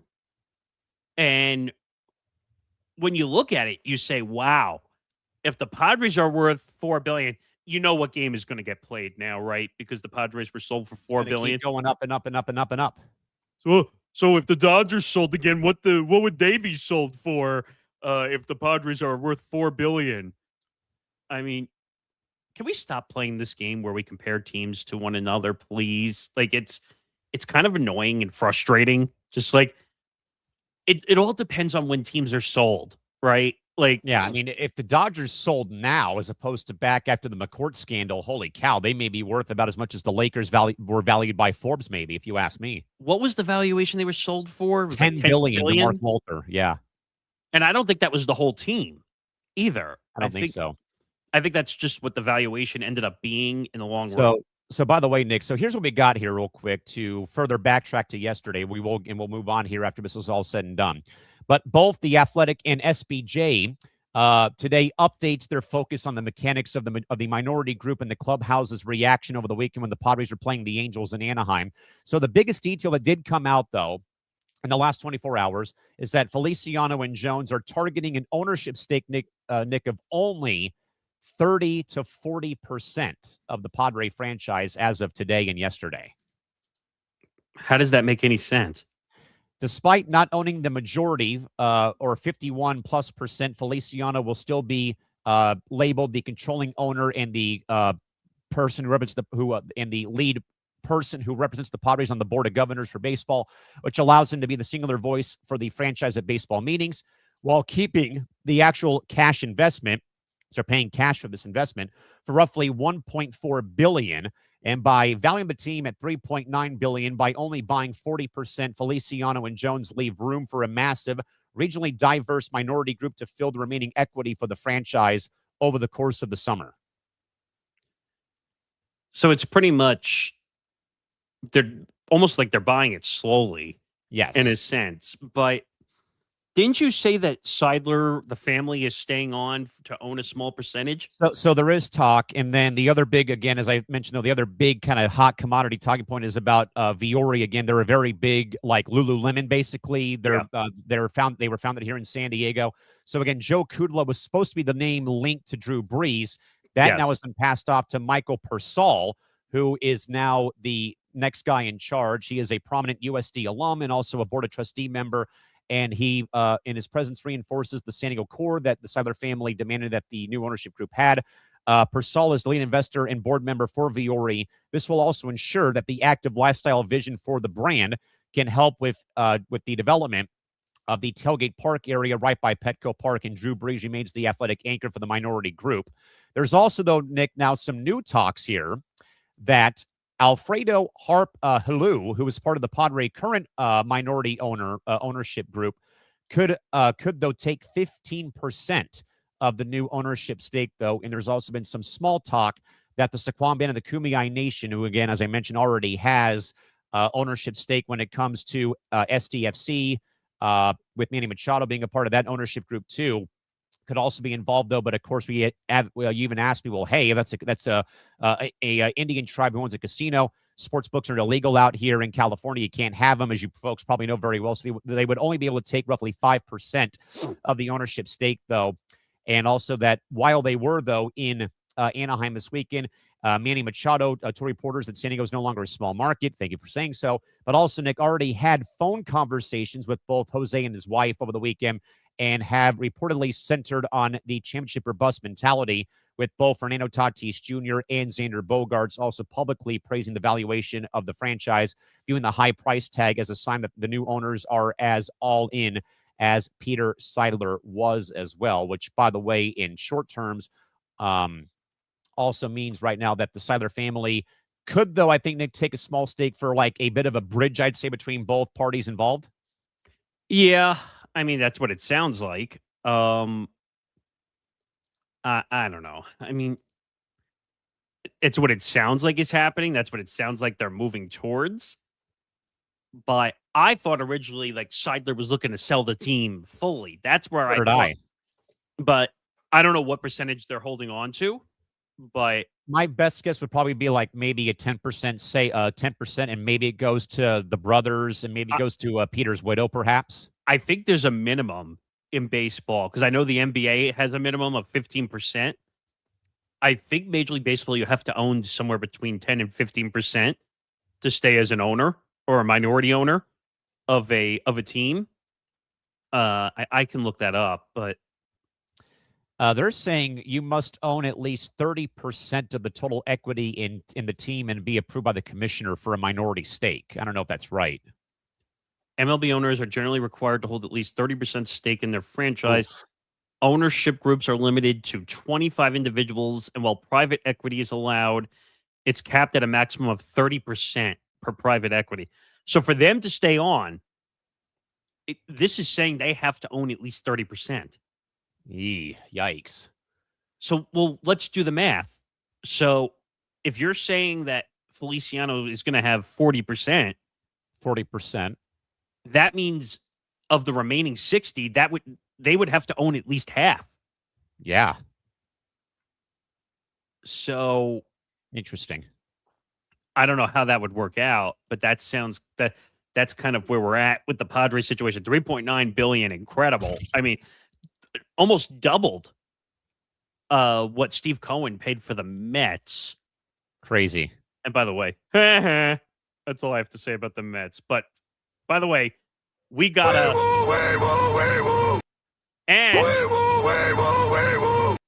two stories. Oh boy. From Brett McMurphy. Fox officially buys back, and if Zan's listening, this is perfect for him too. Fox officially buys back 2026 Big Ten title game rights from NBC. Hallelujah. The kicker, NBC had no choice but to sell if Fox wanted it back. Last year's Indiana-Ohio State game was most watched title game at 18.3 million views. Sheesh. So Fox officially owns the Big Ten title rights. It didn't feel right not having them on Fox last year. I'll be honest. And I have an official breakdown of all the national games from Alexa Philippou, by the way, for the W. So according to her, and I have to make sure I just have this information right. Okay. This is the complete breakdown of how many games each network or digital platform has nationally. ABC by itself, they have ABC and ESPN separate, just so you can see. ABC networks are going to have 13 games, which ties own record high for over-the-air broadcast games.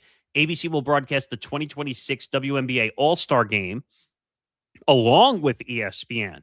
So they're getting simulcast. And it will also present one semifinals playoff series. ABC. Okay. ESPN, 17 games on ESPN, 13 on ABC, gives Disney Networks a record 30 games and 10 poll events in WNBA's 30th season. 9 games to be featured in new 9-week primetime block. Oh, the dedicated to women's sports. The Women's Sports Sundays. NBC will have 7 games. Not bad. Okay. The W returns to NBC, which broadcast the first ever WNBA game in 1997. Yep. Scheduled features 7 Sunday broadcasts, including 2 primetime games for NBC. And then Peacock and NBC Sports Network are going to, Peacock and NBC Sports Network are going to have more than the actual NBC platform itself. That's not surprising. 15 games. In addition to streaming 12 Monday matchups during the regular season, Peacock will stream every game of the WNBA Finals. Welcome to Peacock WNBA Monday. With each game also airing on NBC or USA Network. Okay. Prime Video. 30 games. That's the most. That's the most so far. Thursday Night Destination, 26 games. Will exclusively stream championship game of WNBA Commissioner's Cup. on Prime Video channels will also be the exclusive third-party digital distribution destination for WNBA League Pass. Okay, that makes sense. The WNBA subscription service for streaming live on-demand games. As we continue, CBS and Paramount Plus 20 games. After making history last year by airing the first 2 primetime WNBA regular season games, CBS will have 8 such contests among its 20 over-the-air games in 2026, of which will air on the CBS television network and stream on Paramount Plus. Ion. Now, Ion has the most games out of this entire Friday package. 50 games. Yeah, that makes sense. All Fridays. All Friday schedule. Weekly pregame studio show. And the most regular season games of any partner puts the spotlight on Ion's WNBA Friday Night Spotlight Series. USA Network, the newest partner, 48 games. Damn. New partner, USA Sports, 48-game regular season slate on USA Network's second largest and features heavy focus on Wednesday nights, 28 games, and Monday nights, 11. That doesn't add up to 48, by the way. All right. NBA TV, 15 games. In its 24th year of presenting WNBA action, NBA TV will tip off and wrap its slate with action featuring the league's 2 newest teams, Portland and Toronto. And then they say WNBA League Pass is TBD based on local blackouts. That's a lot of platforms. It is. I agree 100%. How the hell do you keep track of all that? Make a spreadsheet. But that's interesting, though, that the 2 largest ones are Ion and USA Network. Right? What now? Minor breaking news, Nick, but this came out earlier today, though. But there is another new preseason college basketball tournament coming to November, or in November coming up next season. Oh, no. What? Today, San Diego State University, alongside Sports San Diego, announced the creation of the inaugural National University Bill Walton Classic being held beginning on Saturday, November 7th at Pechanga Arena, San Diego. The event will feature a game between SDSU men's basketball and a to-be-determined opponent right now, preceded by a matchup between UCSD and USD women's basketball in honor of the legendary San Diego native Bill Walton, announced earlier this morning at Bill Walton's high school alma mater of Helix High School in town. So for those that maybe don't remember, but there was a similar event, Nick, held at one point between SDSU and USD. They played the game at Petco Park as part of a 3-day 45 or 46 game festival for basketball involving everything from prep ball, high school, junior college, Division II, D3, all the way up to SDSU USD at Petco Park. I went to the game. It was really cool to watch basketball at a baseball stadium. It was different. You know what, though? I like that they're making efforts to bring more tournaments in, get more games. It's just a matter of, can you sell it? That's the biggest hurdle that you're going to have to get over. So the tournament will again feature the University of San Diego Toreros women's basketball team playing soon-to-be conference rival UC San Diego in Game 1.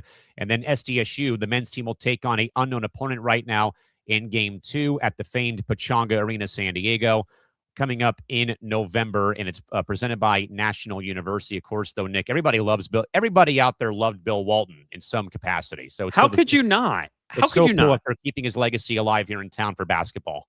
But I'm saying, how can you not like Bill Walton? Exactly. Like, even though, like, was he odd? Of course, but that was part of the charm, the personality.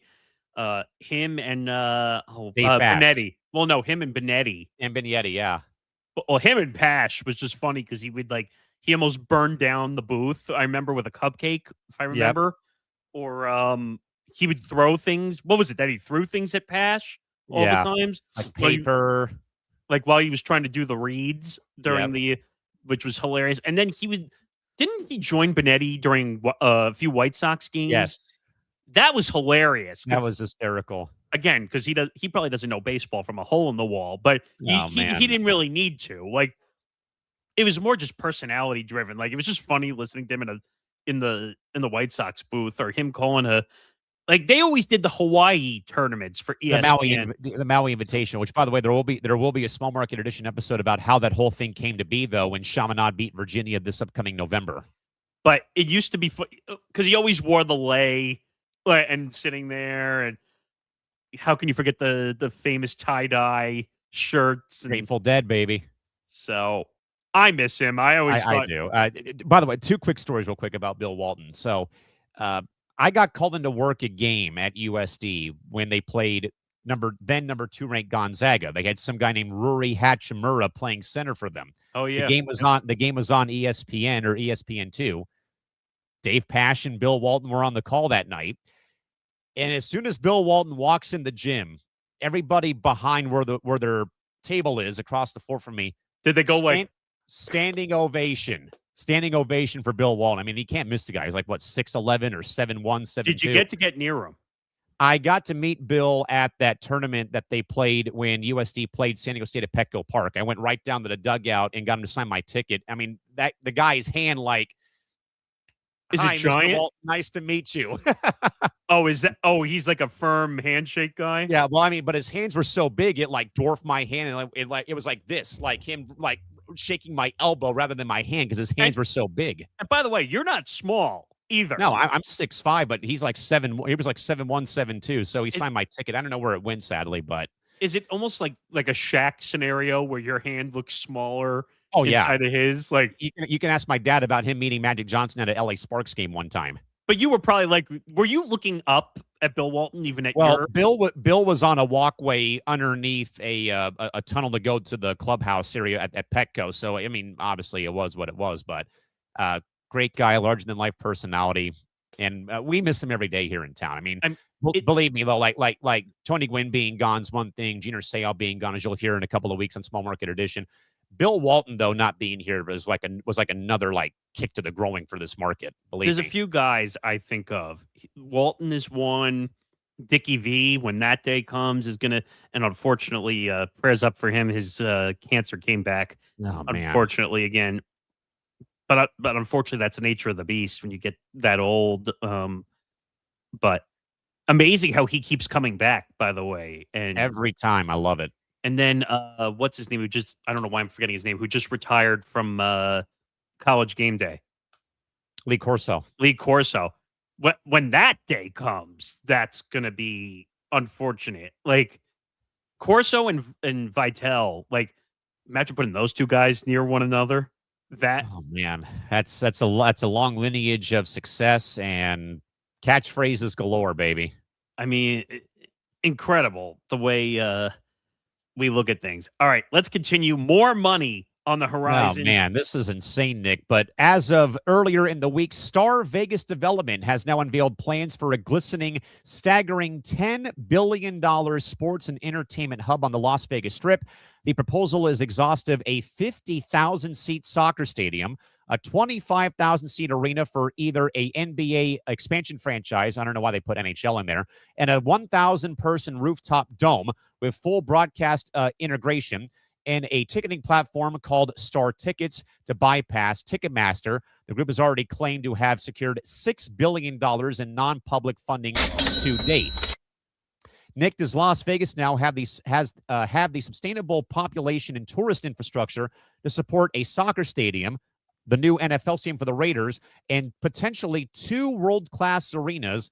Or is it simply the sports real estate bubble finally hitting a breaking point, in your opinion?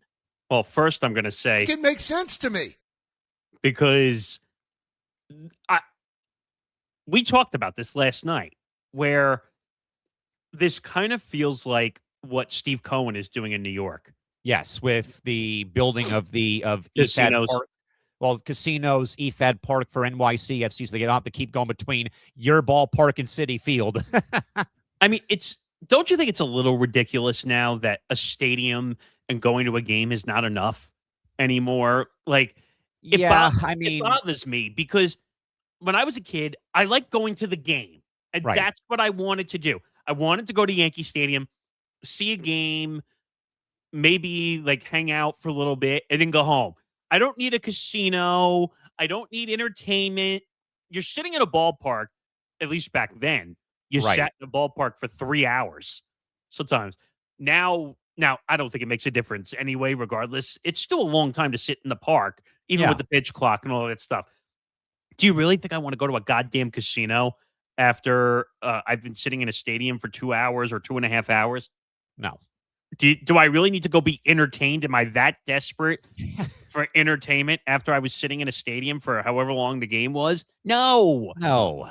This is like first of all, the name is terrible. Star Vegas. That's terrible. And the only reason they're doing it is now that you have the Raiders in Vegas and you have the Golden Knights in Vegas, and eventually you're going to have the garbage A's in Vegas. The Oakland Athletics, yes. That's the only reason why they're building this entertainment complex. By the way, that's the name they're using for everything now when they build around a stadium. Oh, we got to build an entertainment complex because we don't have enough stimulation as it is sitting at a game. Yeah, I mean, I might be a little bit different when it comes to the whole like ballpark district because I've been to what's being built around Honda Center in Anaheim. They've got a $5 billion project that's in that's supposed to be open up by the time that the 20 Olympic Games come to Southern California. Yeah. So there's that project. There is a project eventually here for the arena here in San Diego. Eventually, they're going to be building the rest of the Mission Valley West project around Snapdragon Stadium, where SDFC and the Wave and SDSU football play their games. And obviously, Petco Park has been what it is in downtown San Diego. You know, from a area you never went to in 2002 or 2004 to now you go there, you live down there, you stay down there. I mean, I, for one, stay long after a Padre game concludes because we get 40,000 people every game day usually. So what do I do? Me and my friends go and drink more after the game's over at the top of a Marriott hotel where you can look into the ballpark from in left field to again let the traffic die down, get a ride back home or whatnot. Then you go to you go to the bar before the game, after the game's over. This, though, Nick, feels way too audacious, but I get, though, why they're doing this because there's been a lot of, obviously, there's been talk, hey, the Las Vegas Jokers are coming for the NBA when the Sonics do come back as well. But also that there was a lot of talk, though, Nick, where would they play? Now, the Golden Knights did make some concessions if they did say, hey, they could come to play at T-Mobile Arena. We'd have to do a couple of small things around the floor and by the, where the floor would be for their games for some sightline stuff. But then there's always been talk that Oakview would be building a 20,000-seat arena by where the Sahara used to be or by the Stratosphere or whatnot. Then, of course, what the A's want to build to where the Tropicana used to be with their ballpark and the Bally's project there. I really, though, Nick, wonder now if they're – it's tough for me to gauge, though, because I have gone to watch the Golden Knights play. That is a full-fledged Las Vegas, Nevada, Paradise, Nevada. It's a very much local crowd. You have your mix of tourists who come, though, as I did a couple times to watch the Knights play when they played Colorado or St. Louis. But you go to a game, though, or if you're around the area where T-Mobile Arena is, Nick, it is all about the Golden Knights. And I really can't say that, again, not to, do this to the NFL, but because I was there during the NFL and NHL season, it just feels more organic, I guess, that the Knights were there before the Raiders and before eventually the A's, though, and eventually before the NBA comes. But about the project, though, let me also remind people real quick. Major League Soccer nearly went to Las Vegas before they came to San Diego because that bid was already like in place, rubber stamp. They already have the ownership, the colors, the badge, the team name, the head coach was already hired. And then it came to the stadium. The Raiders said, you're not going to play here at Allegiant. They basically said, you're not going to play here. We don't want to be dealing with, with two grass surfaces because Major League Soccer, Nick, you may not know this, they don't want any American football markings on their fields when they play games at Gillette Stadium or here in San Diego. Who cares? Because it takes away from the prestige, though, of a clean pitch from Major League Soccer's liking, and what FIFA also wants, though, for the World Cup whenever it does go there. That's ridiculous, right? You can see this. You can go look at Lumen Field. You can literally still see the circle at midfield whenever the Seahawks play when the Sounders are still playing. Who cares? My point though on this whole matter at hand is that Vegas probably, believe it or not, is probably 1B for Major League for MLS expansion. So I think the only parts of this project that makes sense to me is the NBA arena and the soccer stadium. Anything else? No, thank you. Because again, what more do you need for another NHL arena? You got T-Mobile Arena, which is already a beautiful venue as is. You don't need to have that. You need to have the NBA arena in case the Golden Knights say, thanks, but no thanks, stay away, go build your own place. They can't say no. But also that Vegas, to me, is in the running for Major League Soccer expansion. They go beyond 30 because right now, Sacramento's back in the driver's seat because of their new stadium being built at the Real Yards. There's talk of Indianapolis maybe being, 1B, 1C. Then Vegas is already there because you already had the ownership group, Mark Lasseret and Aston Villa.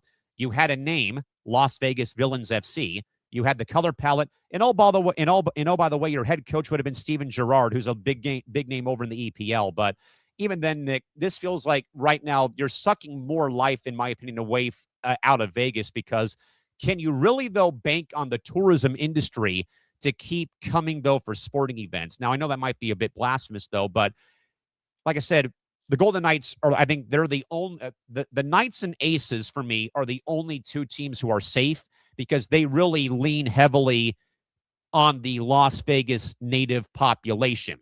Where, again, I think like the Raiders have suffered in a way because they suck.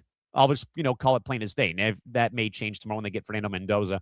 And who really knows, though, Nick, about Major League Baseball? For that matter, honestly, Nick, what about the NBA? That has long been that has long been Laker territory for preseason games for as long as I can remember, playing at Thomas and Mack or at T-Mobile or whatever. Or I agree, Trevor. Time for us to buy a hotel in Vegas. I agree. So, but again, Nick, I don't know though if that really if this changes the hierarchy of where Vegas sports fandom would be. Though I still think it's ruled by the Golden Knights and by the Aces, and I'll take that to my grave. No, I get that. One, the Golden Knights probably have no say over whether this potential NBA Vegas team plays at what was the name of the arena again? T-Mobile Arena. T-Mobile. I mean, technically they have Thomas and Mack Center, which is where I think UNLV plays. Yeah. So by the way, for those wondering, AEG and MGM Resorts own 42.5% of T-Mobile Arena. Bill Foley owns 15%, who owns the Golden Knights and the Vegas Nighthawks of the Indoor Football League. Right, but they're not going to. Even then, I think AEG and MGM would tell Bill, "You got to let him play here." I'm saying you're not turning the NBA down, especially in Vegas. Even though I think Vegas might be a bad idea now with all the gambling scandals going on. That's a story for another day. Or for later in hour 3, yes, because we'll talk about Damon Jones pleading guilty. Right, but you're not turning down the NBA. You're just not, especially with the $78 billion TV deal they just signed. There is so much money that, first of all, I think you'll build the fan base, believe it or not, for an NBA team in Vegas. Baseball, different issue. I think the NBA has a better chance of building a fan base out there than I think baseball would, because that's long been Dodger territory for as long as I can remember.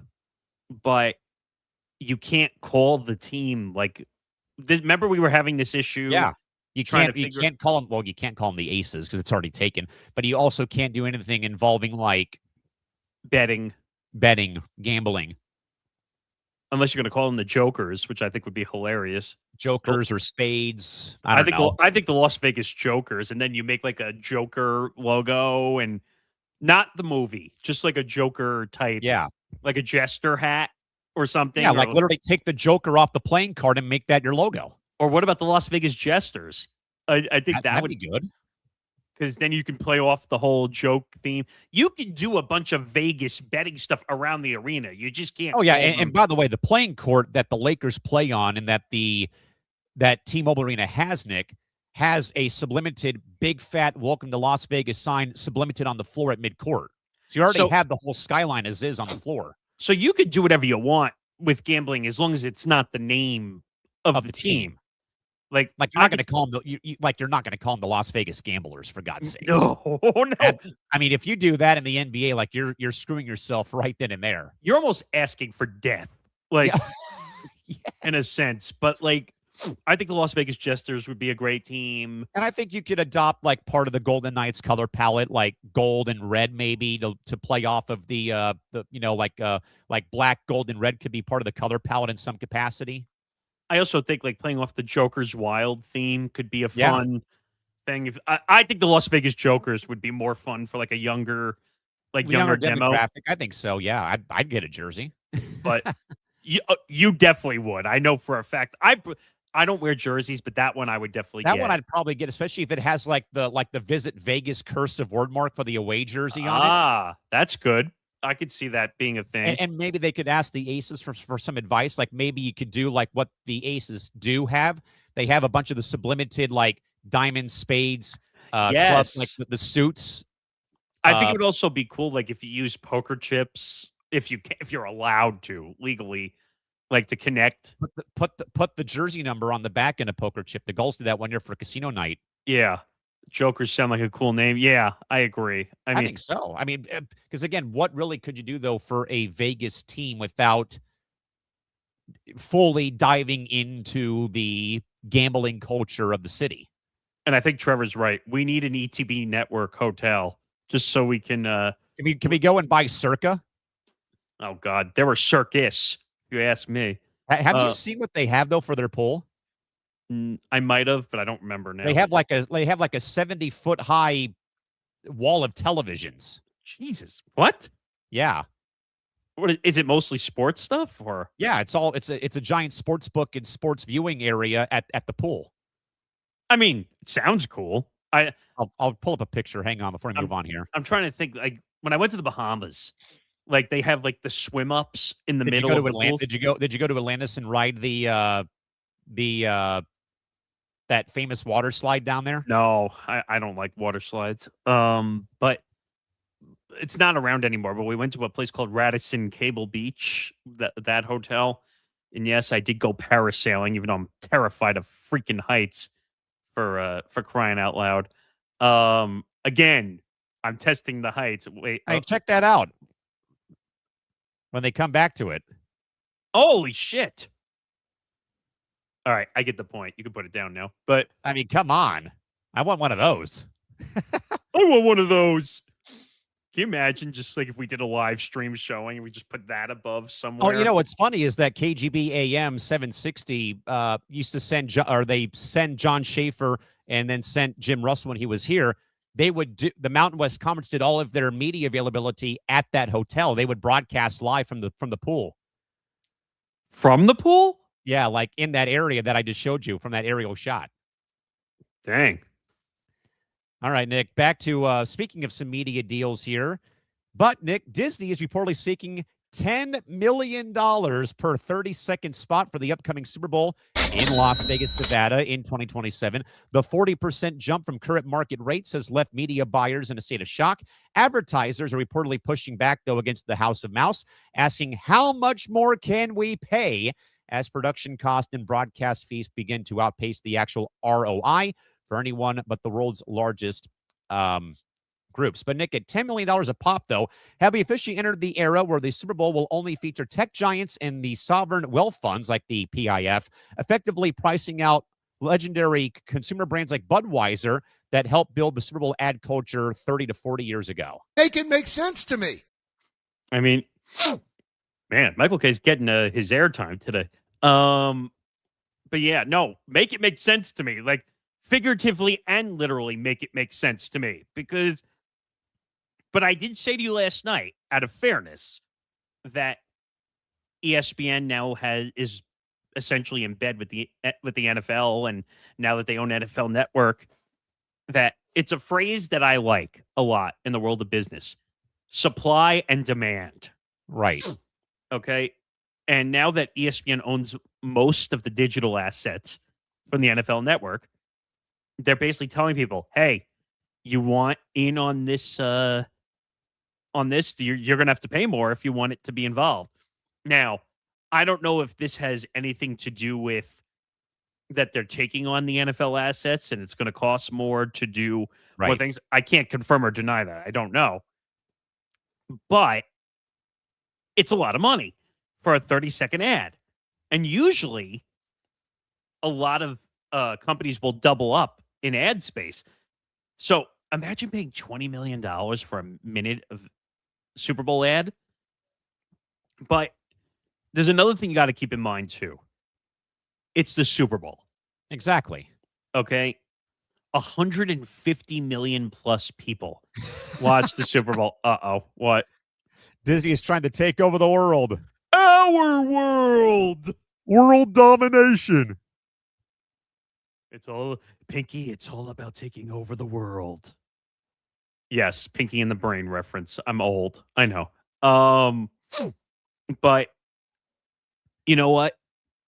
A 30-second ad for 10 million in the scheme of things, which are a lot of large companies that run Super Bowl ads, Budweiser being one of them, they make hundreds of millions of dollars every single year.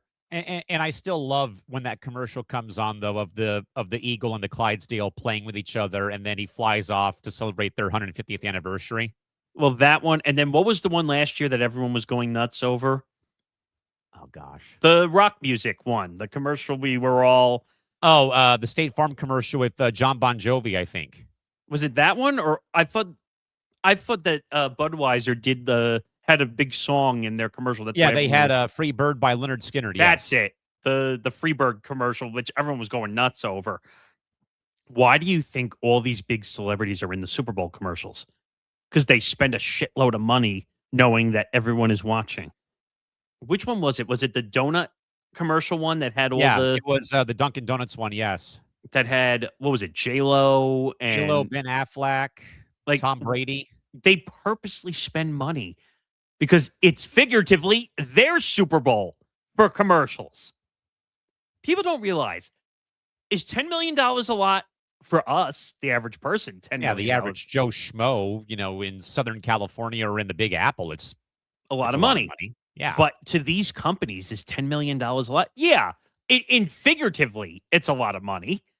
But when you have 150 plus million people watching the Super Bowl, $10 million is probably not enough for what they're spending for the advertising that they're doing. Oh, yeah. The Super Bowl is the biggest event. I know you don't like football. I got it. But it is the number one rated event across all watching every single year. Oh, now, I'd have to look at the numbers because the World Cup might be above it. I don't know. But at least I know in the U.S., it's the most watched event every single year. And that's not a debate at all. It's the most watched event from like 6 p.m. Eastern all the way to like 11. I was going to say maybe the whole 11 hours, as I documented on Benchmarks on Super Bowl Sunday. I mean, heck, you realize that's the only event that gets like its week of pre-coverage where they go down to the Super Bowl. Oh, location. Yeah, Radio Row, you name it, exactly. And it's really, can you even really call it Radio Row anymore? I remember Radio Row back in its heyday. Oh, yeah, when it was actually Radio Row. Now it's more like Influencer Row. When Mike and the Mad Dog was the first original show that kind of created Radio Row. And now it's kind of just like Influencer Row, like you said, where I think Lee Hacksaw Hamilton said when he was reflecting on the 94 Chargers, because it was like 30 years, I think, a couple years ago, he said on the day of the Super Bowl, we began our show at 6 a.m. Pacific time. When was he on usually? That was at night. Well, usually he was in the evening from like 3 to 7 local time out here, but he was also calling Charger games back then. So he was doing talk radio and then doing Charger football. He said the day of the Super Bowl, they began their coverage, I think, at 9 a.m. Eastern, 6 a.m. Pacific, and took it all the way to kickoff. He was on for all that time? He was on for the first 3 hours. Oh, well, that makes sense. But that still, makes though, sense. But like you said, though, 690 had Super Bowl coverage that whole day from, crack of dawn until the game ended. Well, back then, I could even go back as early as like the early 2000s, because that's really what I remember. every local station wanted to be down at the Super Bowl. That doesn't exist anymore. Stations can't afford it. They Go can't afford down. to travel, what have you. Exactly. Even the New York stations are not going anymore. Which the is New- and the hard New to York imagine, stations, right? like the WFAN went for years. Okay. Now they gave up.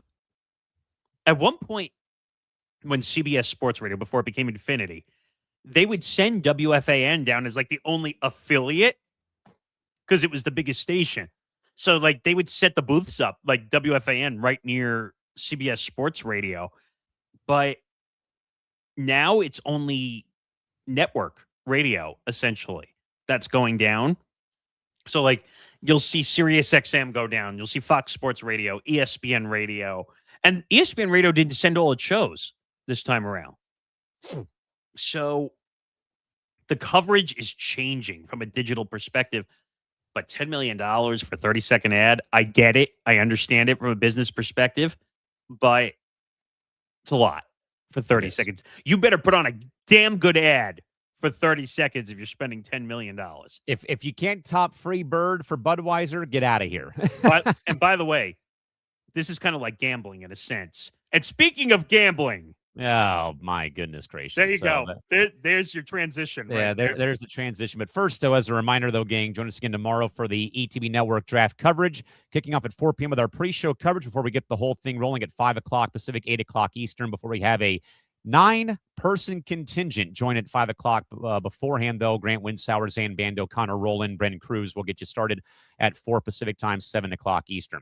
With that, though, Nick, in mind, as you said, though, speaking of gambling, but former NBA player and coach Damon Jones is expected to be the first to plead guilty in the of course, bombshell massive DOJ sports gambling investigation that broke, though, in October of last year. The case involves over 30 individuals and centers on a ring that utilized inside information to manipulate betting lines on NBA games.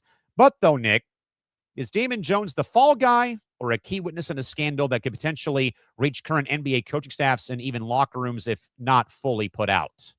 So here's the interesting thing about this scenario. We talk this and that other story. We spent a lot of time talking about it. You're not coming forward and accepting a guilty plea without some incentive involved in this scenario. So we have no idea what his plea deal was. Actually is. Now, it doesn't officially say plea deal, but if you're coming forward and admitting guilt, you have to be doing that with some kind of negotiation, right? Oh, gotta be 100%. Now, did he get out of potential jail time, or maybe it's minuscule jail time in exchange for a guilty plea? Did he get probation? Did he not get probation? Was his deal that we won't send you to the clink if you agree to come forward? So there's a lot of missing pieces to this still about why he came forward, why he agreed to plead guilty.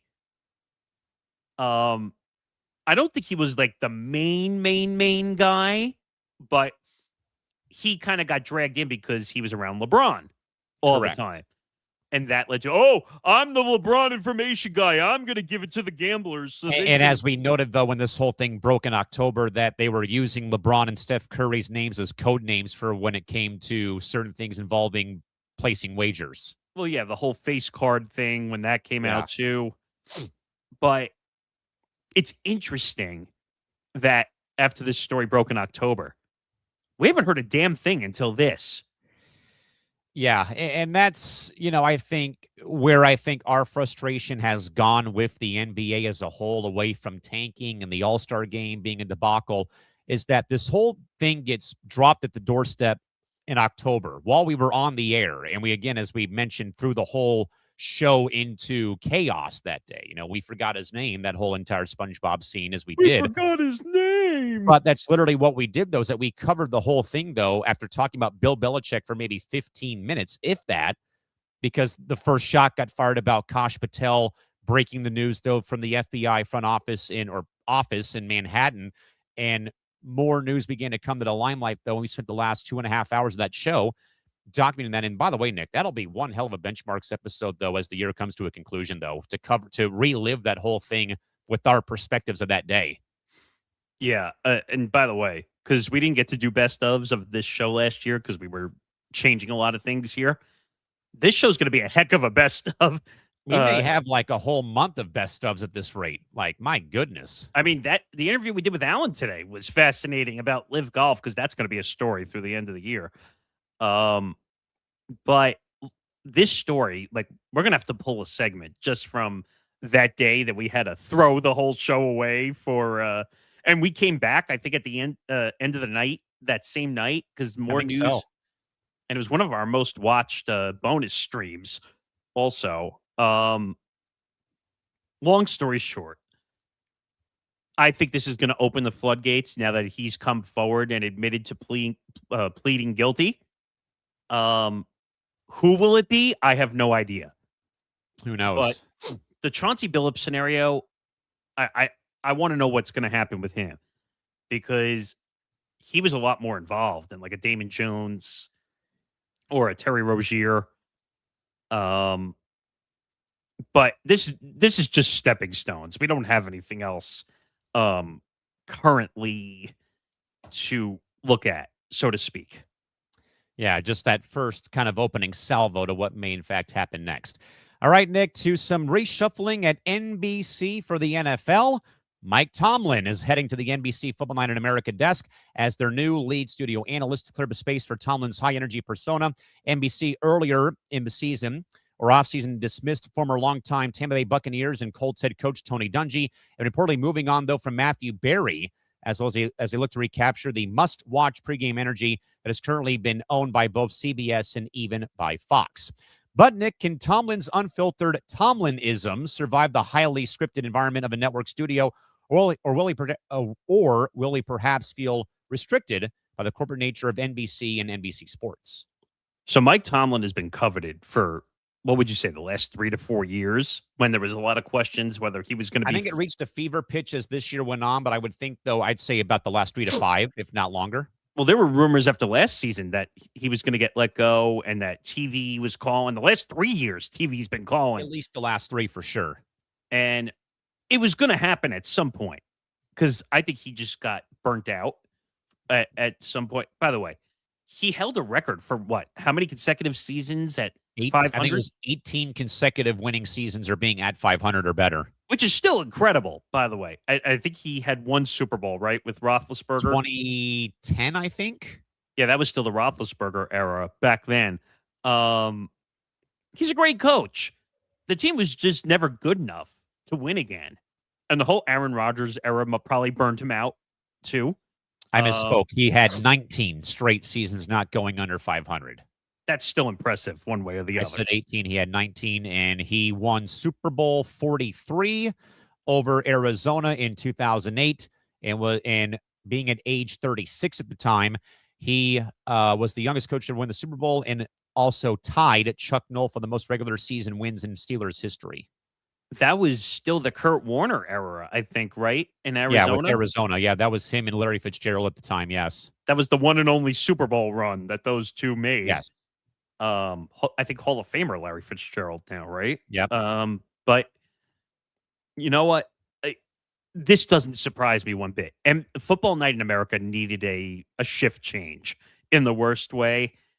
Tony Dungy was on his last legs at the end of last season. The politicking did not help, and I mean real politics, not politicking of sports.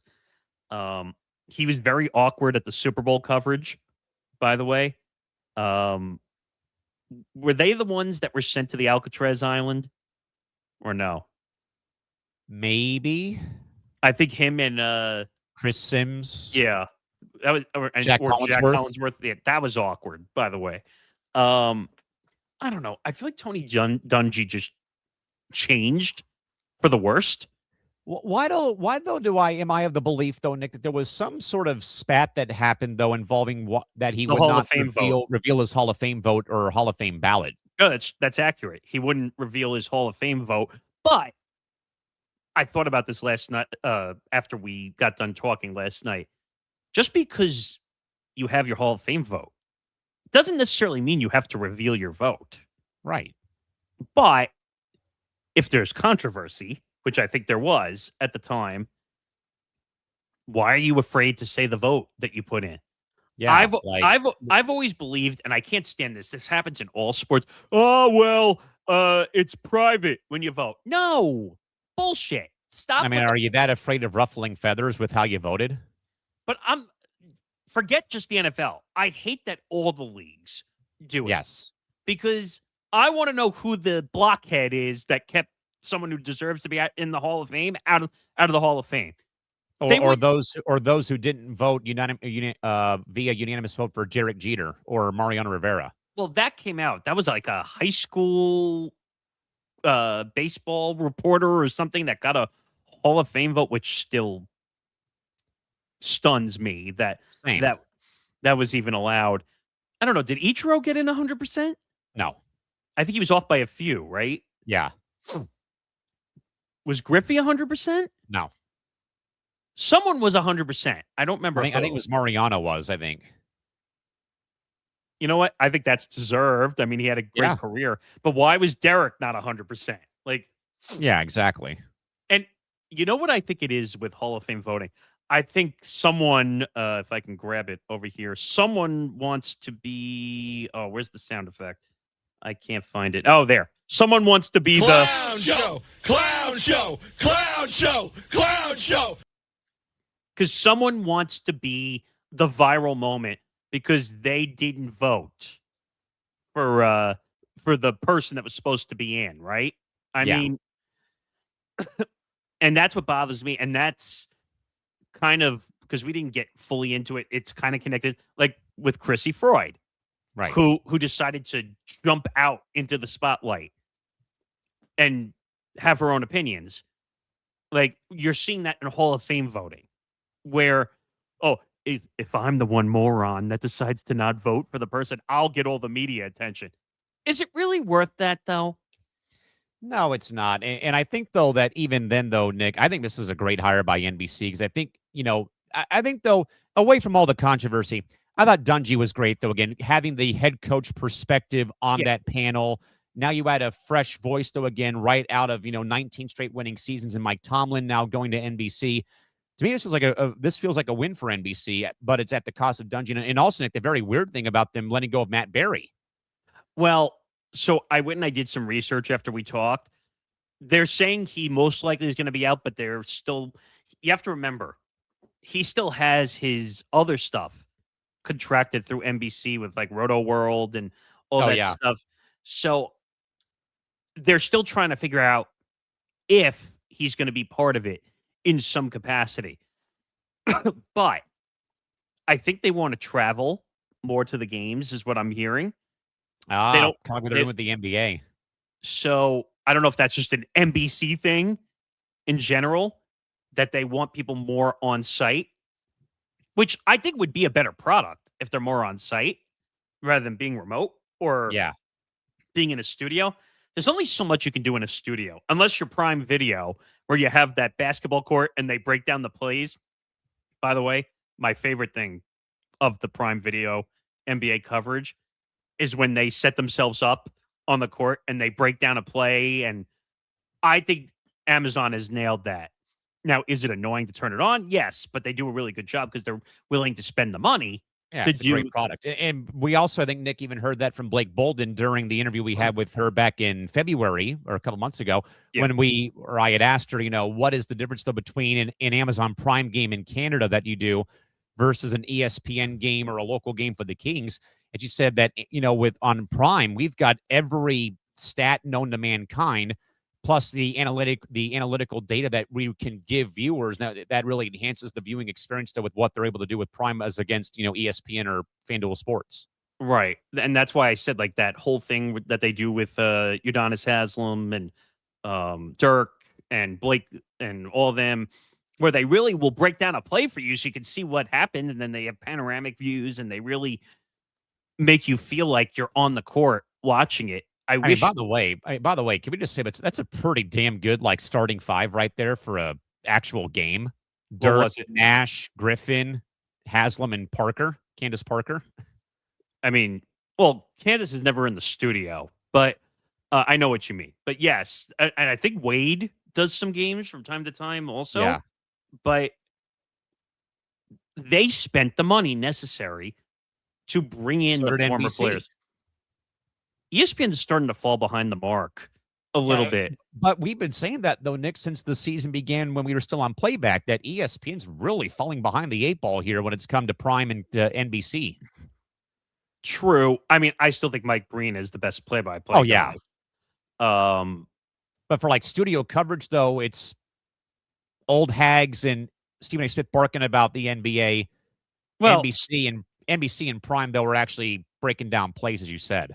I mean, Stephen A. They kind of removed Stephen A. finally from NBA Countdown. Like, he doesn't do that anymore. Hallelujah. So, but like the Mike Wilbons of the world, who I will always like Mike Wilbon. Yes. But that is unfortunately falling into the category of not staying up at the times. Yes. Though, either. I will watch PTI until it goes off the air with Tony and Mike, obviously. But 1,000%. I don't know.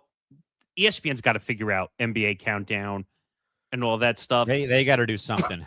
Or just let Inside the NBA be the pre-show and call it a day. No. Well, then why did you go for licensing it then if you're not going to use it? Stop with this nonsense. You don't need 2 NBA countdowns because essentially Inside the NBA is another NBA countdown. Even though Inside the NBA will trump anything pretty much in its path. But long story short, this is a good move for NBC, having Tomlin.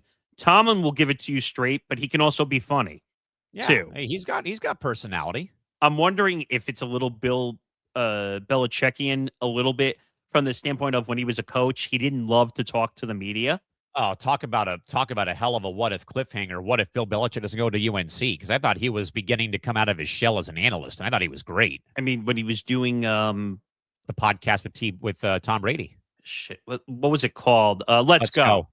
Like his personality was open when he was on when he had the Monday gig with the Manning brothers with the Manning cast. He looked like a whole different guy when he was doing all this media stuff. I think he had to deal with Underdog at one point. Yeah. It looked like he finally was not being a dick anymore to people. And then that went away. Now, Tomlin was never an asshole, at least because he had to deal with the Aaron Rodgers nonsense and all that stuff. And I thought he did a great job handling that whole entire ordeal. I think Tomlin will be more open now that he's on the media side. Now, you hear all the rumors and speculation. Is he doing this for a year or two? And then does he want to come back and be a coach? I mean, he's still young enough to be a coach. Yeah. But I feel like, and I never understood this, once you cross over, I feel like you should just cross over, like, into media. Uh-huh. You know what I mean? Like, there's no need to cross over to media and then say, oh, I got to go back. Like, I never understood that. Same. But good move. They got to figure out Matthew Berry if he's going to stay or not. I happen to like Matthew Berry. I think he brings the fantasy angle, which no one wants to talk about. Because I think he was like one of the first really big like fantasy guys out of the box at one point when he was on ESPN. To be honest, like I'd love to have a fantasy show at some point here because I think there is a need for it at some point. I mean, yeah, like sports betting's one thing with UW here, for example, but what about people that strictly play fantasy sports or fantasy football? Or adding a fantasy angle to the betting show is really, people forget, like fantasy was huge. And I think it's still big. Like people, it's a form of betting if you really want to look at it. But it takes a lot to really understand fantasy rankings and all that stuff. I played fantasy for a while. I played in money leagues, but then it takes too much time to focus on them and to remember to change your lineups. Yeah. I mean, the last time I played was during COVID and I came in second place and never changed my lineup and I came in second place. That's impressive. I'm not, I'll admit. I mean, my QB was some guy named Pat Mahomes, I think. I forget though. Oh, humble brag. Well, that and I did this to a former co-host of his platform twice, and he talks a big game all the time and falls flat on his face every time. So, by the way, speaking of big game, Speaking Bill, of that, though, I agree, though, Nick. But Bill Simmons is now teeing off on the San Antonio Spurs for the Game 1 atmosphere at Frostbank Center, all because, Nick, of this look that was at Frostbank Center in San Antonio regarding the Fiesta-colored T-shirts around the arena at Frostbank Center. But Bill Simmons has become public enemy number one of our great friends down in San Antonio after attacking the team's Fiesta color scheme on the latest podcast of his own with Zach Lowe. Simmons called the look amateur hour and joyless for fans wearing the multicolored T-shirts, sparking a huge backlash that Netflix's new production partner has reportedly received thousands of complaints from the fans in the 210 area code. So, Nick, is the loudmouth Bill Simmons intentionally playing the villain role to drive engagement for his new Netflix ventures, or is he, though, losing his grasp on what fans actually find iconic in local sports culture, like free rally towels or T-shirts at a playoff game like this? first of all, Bill Simmons. You need to shut the fuck up. Because I'm tired of hearing like, we're not worthy. We're not worthy. We bow down to Bill Simmons. Like, stop it, dude. Like, you're basically saying like we should just X out fun from the NBA. Like, I get it. Is Bill and I don't know if I want to say expert, but like, is he very knowledgeable of the NBA? Sure. That's what he was there. When he was at ESPN for many years, he was on NBA Countdown, even though there's a lot of people who didn't like him on NBA Countdown. But look at that arena. Come on. You can't say those colors aren't fun. Like, I love the Fiesta. They should go colors. back to that. They should go back to that, by the way. Oh, you're talking about permanent. Permanent. The only thing I didn't like was like the shirt jersey look. I don't love that too much because it doesn't look like a jersey anymore. Yeah, I mean, Bill Simmons. This has been standard practice in the Stanley Cup playoffs and the NBA playoffs for as long as I've been alive. I mean, you know, for example, I think back to the Winnipeg whiteout when the original Winnipeg Jets were in the NHL, then they went to Phoenix. They kept the tradition of every fan wearing a white shirt alive when they went to Phoenix back in '96. And it's always been a thing, though, you know, for the Ducks, for the Gulls, for example, even for the Padres during the playoffs, during SDFC matches in the playoffs, everybody gets a shirt or a rally towel. Why all of a sudden is this such a big problem when it comes to a fan base getting behind, fan base in the city, getting behind the team at the most critical time of the season, which is the playoffs? Yeah, I mean, I'm all for it. Now, you know me. I don't believe in the whole superstition nonsense that people say. Like, you have to just go out there and win the games. It doesn't really matter. I mean, but I lean into the superstition because I played baseball for 15 years, well, as Connor said on Sunday. No, I get that. I understand that. But I don't think it really matters what jersey you win. You just got to go out there and win. I think Bill Simmons blew this up like he does for everything that happens in the NBA. No damn reason. Come on, dude. It's a jersey, okay? Like, you don't like the rally towels. You don't like when they give away free shirts. Well, you might get your wish because of Blazers owner Tom Dawden, but that's a whole different it's back. The wee-woo towel. Oh, God. But you know what? Let it go, Bill. Bill, there's worse issues for the NBA right now going on. Yeah, join the line of outspoken media critics who have been, killing Diana Rossini and stop worrying about what the fans at the Frostbank Center are doing to root on the Spurs, dude. I mean, it's a fucking jersey, for crying out loud, okay? I'm not saying you have to like it. That's everyone's opinion. Everyone's allowed to have an opinion. We're a free country, for crying out loud. But what gives you the wherewithal to determine what people should think? That's the problem I have with Bill Simmons, in the sense of, I'm Bill Simmons. My opinion matters more than everybody else's. Like, come on, dude. Like, we get it. We know you know the NBA. We got that. But you're mad because they're wearing a Fiesta jersey? That's what you're mad about here? Like, come on, dude. Like, look at what Oklahoma City did the entire playoff run last year. Like, every game that they played, it was a different color shirt that the fans got to wear. Well, what about the whiteout at OKC, where they don't sit until the first basket is Right. scored. So, because I'm rereading the quotes you put here, calling the look amateur hour or joyless. So, do you hate every tradition in the NBA?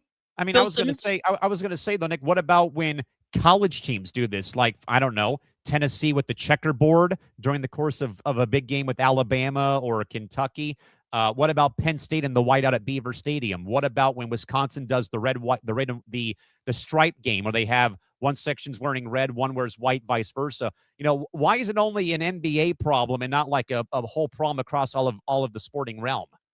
So I'm looking up the Celtics because, again, he's a Boston guy. Celtics game traditions at TD Garden. Okay. So they blend historic legacy with high energy modern rituals featuring the Let's Go Celtics chants or Lucky the Leprechaun stunts. Yes. So, Bill, if you don't like the jerseys for the Fiesta, are you telling me as a Celtics fan you would root against the Lucky the Leprechaun stunt, or when he comes out before the game and he does the dance before the I game? mean, that would be like Nick Morgeson not wanting to hear New York when the Yankees beat the Red Sox. Yeah, I've been used to that for years, even though they changed the tradition for losses, which, by the way, I'm happy they did that because it was awkward to hear New York after losses. I mean, that would be like me hating on the Padres for ringing the mission bell when Mason Miller strikes out the side to win a game in the 9th inning. Or what about I'm shipping up to Boston? Yeah. When they do the chant for the Celtics. I mean, or when they play Tessie. Yeah. But I think that's Dropkick Murphys too, right? Yes. But that's a tradition that the Celtics play during every game. So if you don't like traditions, as a Celtics fan, he is a Celtics fan, then you need to crucify every tradition that goes on in your own fan arena. If you don't, that's called what? Double standard. Yeah, I mean, that would be like Dodger fans not liking hearing Vin Scully say it's time for Dodger baseball, or the Angels not playing Calling All Angels before the game starts, you know, in Anaheim, for example. Like, come on, Bill, come on, dude. I don't know. I think he just doesn't like fun at all. I think he's a buzzkill. I think so, but I also think, Nick, I wonder, though, if this is only, as the other point, though, went, is this only a thing of him playing the villain to drive people to go to Netflix to watch his content? Oh, can we call this desperation? Or, as Alan said, aspiration, which almost had me laughing and almost aspiration. That was funny when he said that. But I hate to say this, but is he pulling a Jason Whitlock? Gotta be. I don't know if you know what I mean by exactly saying that, but like he's basically doing the stunt on purpose. Yes. To make people come listen. Because he knows if I say the opposite from everybody and I'm a big name, everyone's gonna click. Yeah, of course. And I'm getting tired of that. Like you're saying when I'm doing research, because we're working on optimization and growing the YouTube channel, and I laugh at this every single time when I read. It says, oh, make sure you say something insanely different so it doesn't come up in the same thing, which they're not. But wait, they're not 100% wrong, okay? Because if you say the same thing and you title the same thing as a million other things, it's going to get lost. But you don't want to say something purposely just for the sake of changing the title. Yes. That's the thing you got to avoid. And now, I'm sure Bill Simmons has plenty of unique views, which is fine. But don't mess with tradition, man. That's what brings people together to watch a sporting event. Oh, yeah. And that's what I don't get here. Like, you don't like the jerseys? Like, I get it. He wants to be an analytics type guy breaking down the sport. And then he wants to say stupid shit so it drives everybody to his show. I got it. Do we say dumb things on this show from time to time? Sure. Of course. But we're not doing it because we, like, when we're planning the show, starting at the beginning of the week, oh, I'm gonna pull a Chrissy Freud, and I'm gonna say, screw you, Diana Rossini, blah, blah, blah, blah, blah, blah, blah. That's not our goal here. We're here to have some opinions, but they're not out of left field. I didn't throw a dart at the wall and say, I'm going to scream about this today. And hope it sticks. So this is typical for Bill. Okay, I don't like tradition. I'm going against the establishment. Okay. Board by board. Exactly. I mean, I'm not a big Bill Simmons listener. I never have been. I don't love it. I mean, when your show was called the BS Report, or originally it was called the BS Report. Yeah, it means you're full of bullshit. I mean, it was unique at the time because of his initials of his name. No, thank you. I'll be here all week, including tomorrow, for some reason. But I think finally he got smart and said, maybe I should just say the Bill Simmons show or whatever. I don't know what he calls it, the Bill Simmons podcast, so people don't call him BS anymore, even though I think they do all the time. But Bill Bullshit Simmons. he's not going to win this story. But speaking of winning stories, the Kansas City Royals get a $600 million public win, which is insane. And by the way, we also, Nick, have a letter from Christy Wilson that was shared regarding the Royals and their announcement made today before we get to the actual topic at hand. But John Sherman wrote an open letter that reads in part the following. Today, I am thrilled to share a major step with you in the generational process of finding the Royals' next home, one that honors our past and looks confidently toward our future. He further writes that I'm motivated every day to fulfill Ewing Kaufman's vision, which was that the Royals would be Kansas City's forever. For 50-plus years, Kauffman Stadium has been more than a ballpark. It has been a place where memories were made, where unforgettable moments unfolded, friendships began, and traditions were born. Screw you, Bill Simmons. We have shared 2 World Series championships and countless historical moments together. These moments live on because of fans like you who stood with us season after season. As you look ahead, the Royals' new home will be built on that foundation. We will continue our commitment to delivering an exceptional fan experience, enhancing what it means to be a Royals fan and Kansas citizen. Kansas City, I should say, and allowing us to continue building memories together. We have teamed up with Hallmark Cards on a transformative project that will include a new ballpark at what is being called Crown Center, mixed-use development property in surrounding 85 acres, and reimagined headquarters for the Royals and Hallmark Cards. Thank you for being a part of our journey, past, present, and future. We look forward to sharing more details as plans progress and welcoming you to a new home where the next generation of memories will be made. See you soon at the ballpark. Signed, John Sherman, which, by the way, goes now to the further point here that that city officials officially approved $600 million in public funding for a new $1.9 billion ballpark project for the Royals. This marks a turning point in a years-long saga that nearly saw the Royals threaten to leave to the Kansas City, Kansas side of the border. The project will include a massive ballpark district, as already mentioned, intended to revitalize the downtown core. So, Nick, after the years of threats in John Sherman's open letter today, did the Royals just provide the blueprint for how a billionaire ownership group can successfully squeeze out local governments for hundreds of millions of dollars in taxpayer money? Are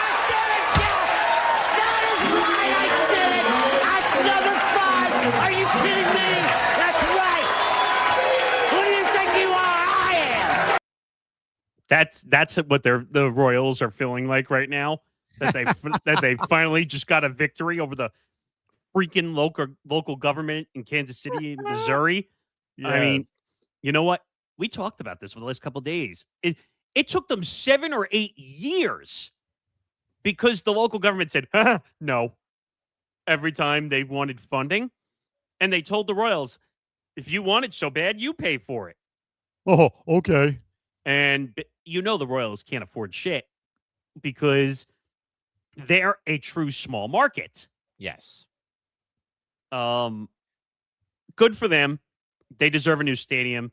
Kauffman Stadium kind of is on its last legs, kind of. Even though that's a park I always wanted to go see because of the fountain. Who doesn't want to go see the fountain? The fountains, the barbecue, the big scoreboard, that's literally their logo. I actually had a trip planned originally with my father because I traveled to all the stadiums. I've done about 13 of them now. We were going to do St. Louis and Kansas City in a trip. Unfortunately, my dad had some injury stuff that, like I told you, dealing with, so we couldn't go at the time. But I had plans to see the big fountain at Kauffman Field. I want to go so bad. That sounds like a fun time at the ballpark. St. Louis too. Yes. Like going to what do they call Busch. it? Is it still Busch Stadium? Yeah. By the way, that would be another weird day if Busch Stadium was not the name of Busch it. Stadium. Yeah. I don't think that's going to change for as long as we live. I don't think Not with the Bush family still, I think, owning part of the Cardinals, I think, too, at this rate. They do? I think they do still, yeah. I forget, though. I want to look that up really quick. You might be right. What do I say? The Bush owns Cardinals. Let's see.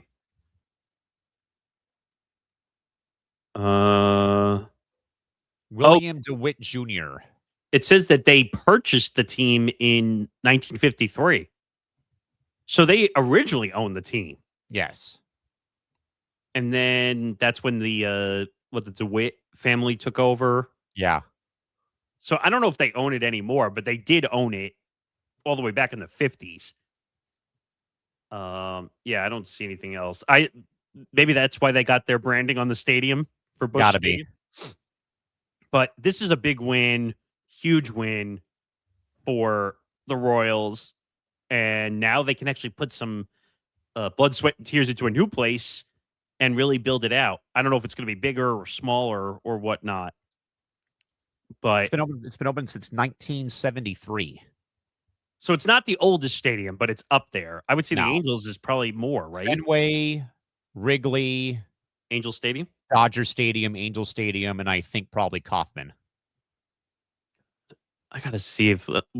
well, this just means they agreed to a deal. You're probably not going to see it for... Yeah, not for a while at this rate is what I would 3 think. to 4 years, Rate. at Yeah, least. if not longer. But we'll see what happens. By the way, you're going to love this one. You ready for this one? Lay it on me.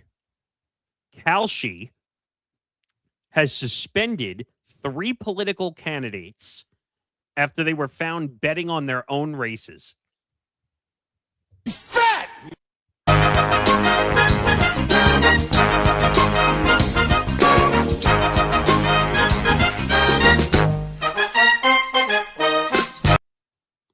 I mean, what? You can't make this up, right? I'm a dumbass. So it says today, releasing notices related to 3 enforcement investigations. I want to be very clear, by the way, this has nothing to do with politics. I'm just bringing it up because it's Kalshi. All 3 cases concern political insider trading, and they were flagged because of our newly released safeguards to block political candidates from trading on their own elections.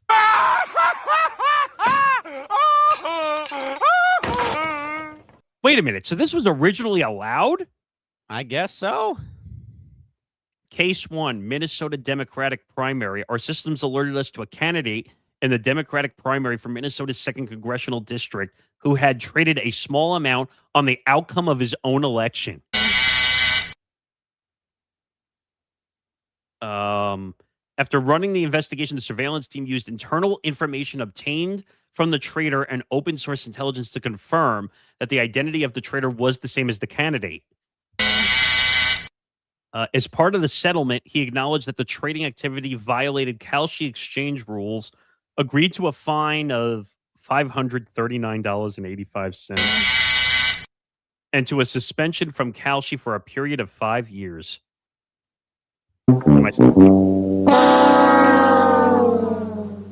Oh, so Kelsey's not about insider trading, right? No. Right? Where was that for the Super Bowl? Mr. Kalshi CEO who went on the Squawk Box. And D-Mart was so pissed about that not being called a win about Cardi B. But Connor made a good point. Our new guy, Connor Rowland, who you're going to see on our draft coverage and on Friday when UW comes back. He said he understood that in technicality a little bit. Yes. Because what's considered dancing in a performance and what's not. But I don't know, man. That's just funny, though. Like, you close the prediction markets. That includes you, Novig. Screw you.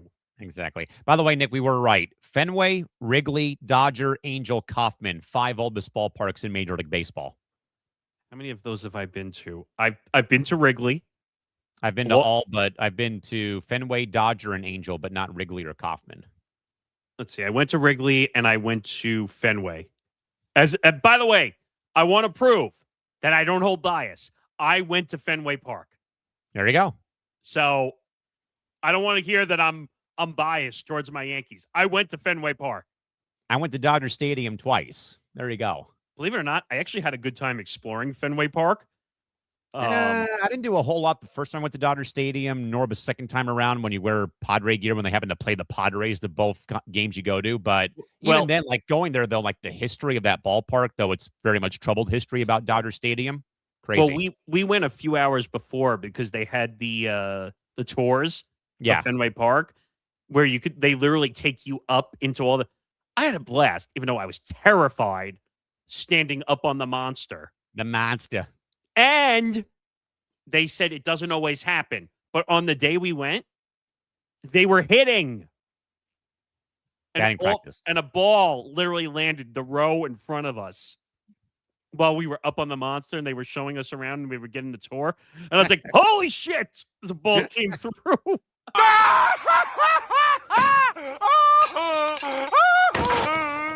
But it's really cool. They allowed us to go behind the door in left field also. So, like, we were able to see everything on the inside of the... Oh, how cool is that? Like, how everyone signed inside. Yes. And we were... I can't believe I did this. They allowed us to sign inside the thing. And I was like, all right, come on. Even as a Yankee fan, I'm like, that's kind of cool. My dad signed my brother's name, or signed his name, my mom's name, my brother's name, and my name on Pesky's pole in 2004. But it's been obviously it's gone. But still, they took us everywhere. We got to go right up next to Pesky pole, and then they took us to a I think it's down below where they have all the memorabilia, the World Series stuff. I'm like, all right, that's kind of cool. Like, I'm not going to lie. I'm trying to see if I have the item on my shelf. There's this store behind Fenway Park. And I've never seen a store like this before.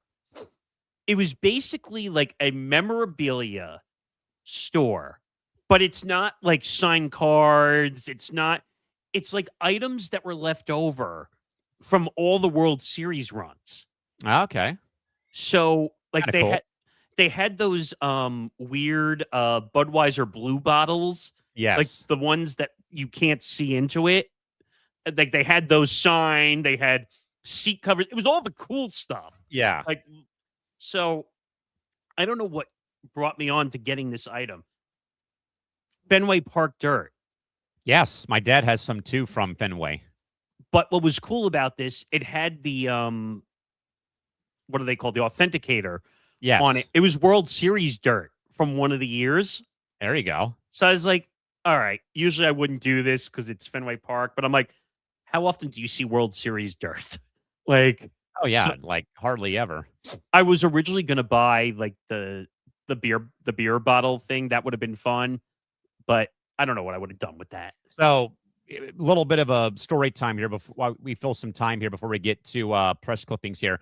So you folks might know, so but in 2022, I got to do the PA announcing for the LA Angels. I filled in for a game when they played Houston in July of 2022.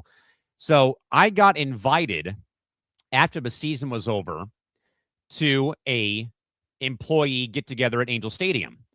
Whoa. We got to actually go on the field, take batting practice and whatnot. So here's some photos from the event. So this is literally me at second base at the ballpark. Oh, shit. On the dirt at Angel Stadium. And that is my dad who's throwing batting practice. He's been a coach for 40 years. So there's that. Here's my dad hitting against my boss, Davin Mask, who was pitching for the first round of batting practice. I got a picture of my dad on the Jumbotron at the ballpark, which is nice. Oh, wow. What else do I have? This is inside the Angels dugout. They had a lineup card from a game, like the staff played a game and they wrote like an actual lineup card out. They had one like hanging out there somewhere. Well, there's the year you were asking about, by the way, 1961 in the last picture. That was when the ball club was founded. Okay. Yeah. So I thought that was the ballpark. Okay. Now, the ballpark just turned 60 on Sunday when they played the Padres. Jesus. So they put every employee's name on the out-of-town scoreboard for that season. That's sick. So And Mike they spelled your name Araujo, correctly. yes, Mike Araujo and Phil Hewlett are the main two guys. So yes, I got a picture of me with my name on the jumbotron and stuff like that. And then there's the whole entire entertainment team for Angel Baseball at second base for a group photo. By the way, I just want people to understand it takes a lot of people to run a baseball game. Just saying. Does. There's the actual photo of all of us, actually. I right love there. the rocks in the background in this picture. So believe it or not, the first ever Major League Baseball game I went to when I was about 3 going on 4 in 1998 was at what was then Edison Field in Anaheim. It wasn't even at Qualcomm. Damn. Wow. And they happened to be playing the New York Yankees that first game of the year. How ironic. It was the relaunch of the ballpark after the Rams left for St. Louis and they had to tear down the football seats in the outfield at Anaheim Stadium. That's interesting. And then there's the three students that were the announcers that season. Poor Mike trying his best to fit in a way with the chair joke. And then there's their 2002 World Series championship trophy against the Giants. Yeah. Yes. And by the way, prayers up to Garrett Anderson's family, by the way, for his passing over the weekend. They announced what it was. I think they said he had a heart attack, I think, or something. No, or something else. Yeah. I saw it the other. Hold on. Yeah, I happen to know Garrett a little bit because his son Trey Garrett Jr. basically played his college basketball at Point Loma Nazarene when I was still there here in town. And Garrett and his wife came to every game that was played at home. Nobody, and thankfully, Nick, as you always love to say, no one bothered them when the game was going on. No one would even approach them before the game or after the game. So I went up after a game and had him sign a ball. And Garrett, like he was, though, man, when he played, very much, to himself, never really wanted to be in the spotlight. I brought up, hey, we were rooting for you guys as Padre fans in 02. We were watching the games, obviously, and the W hit and the W hit to win the World Series, and he was just very much laughed it off, like it was more about the team and not about himself, though. So that news hit like a ton of bricks on Friday. 53 years old, by the way. Tragic. So it was acute necrotizing pancreatitis was the cause of death. Yeah, that's rough. I mean, 53 years old, that's still very young in the modern day today. Yeah, man. I remember watching him play. I still remember. I remember, 02 comes to mind. Although, those teams in the 90s with him and Sam and Chuck Finley, David Eckstein, you name it. And then, of course, 02. And then, sadly, Nick, he had a 10 RBI game against the Yankees one year in 07, I think, where he had kind of bust out of a slump, though. But yeah, that news hit like a ton of bricks on Friday. I was floored. Was that the same year that A-Rod had the 10 RBI game against the Angels? Oh, it had to be, I think. Because I think at that time, it was always either Angels, Red Sox, or Angels, Yankees in the ALCS or ALDS every year that time. 05, 07, 08, 09. That was like a slump crush out for A-Rod because I think he had a 2-run home run, a 3-run home run, and a grand slam in the same game. And I think Garrett Anderson's, I think he had a 2-run double, 3-run homer, grand slam, I think. The guy was an incredible hitter. If you had to look at the word clutch in the dictionary at that time, there was a photo of Garrett Anderson right there next to that word, especially in Game 7 of that 02 World Series. And he, what did they say on MLB Network? I heard it the day that he passed away. Oh, total bases was his big thing. Goodness. He could walk with the best of them at the time. Now, I don't know how he would handle the ABS system if he was still playing today. Well, that's a good question.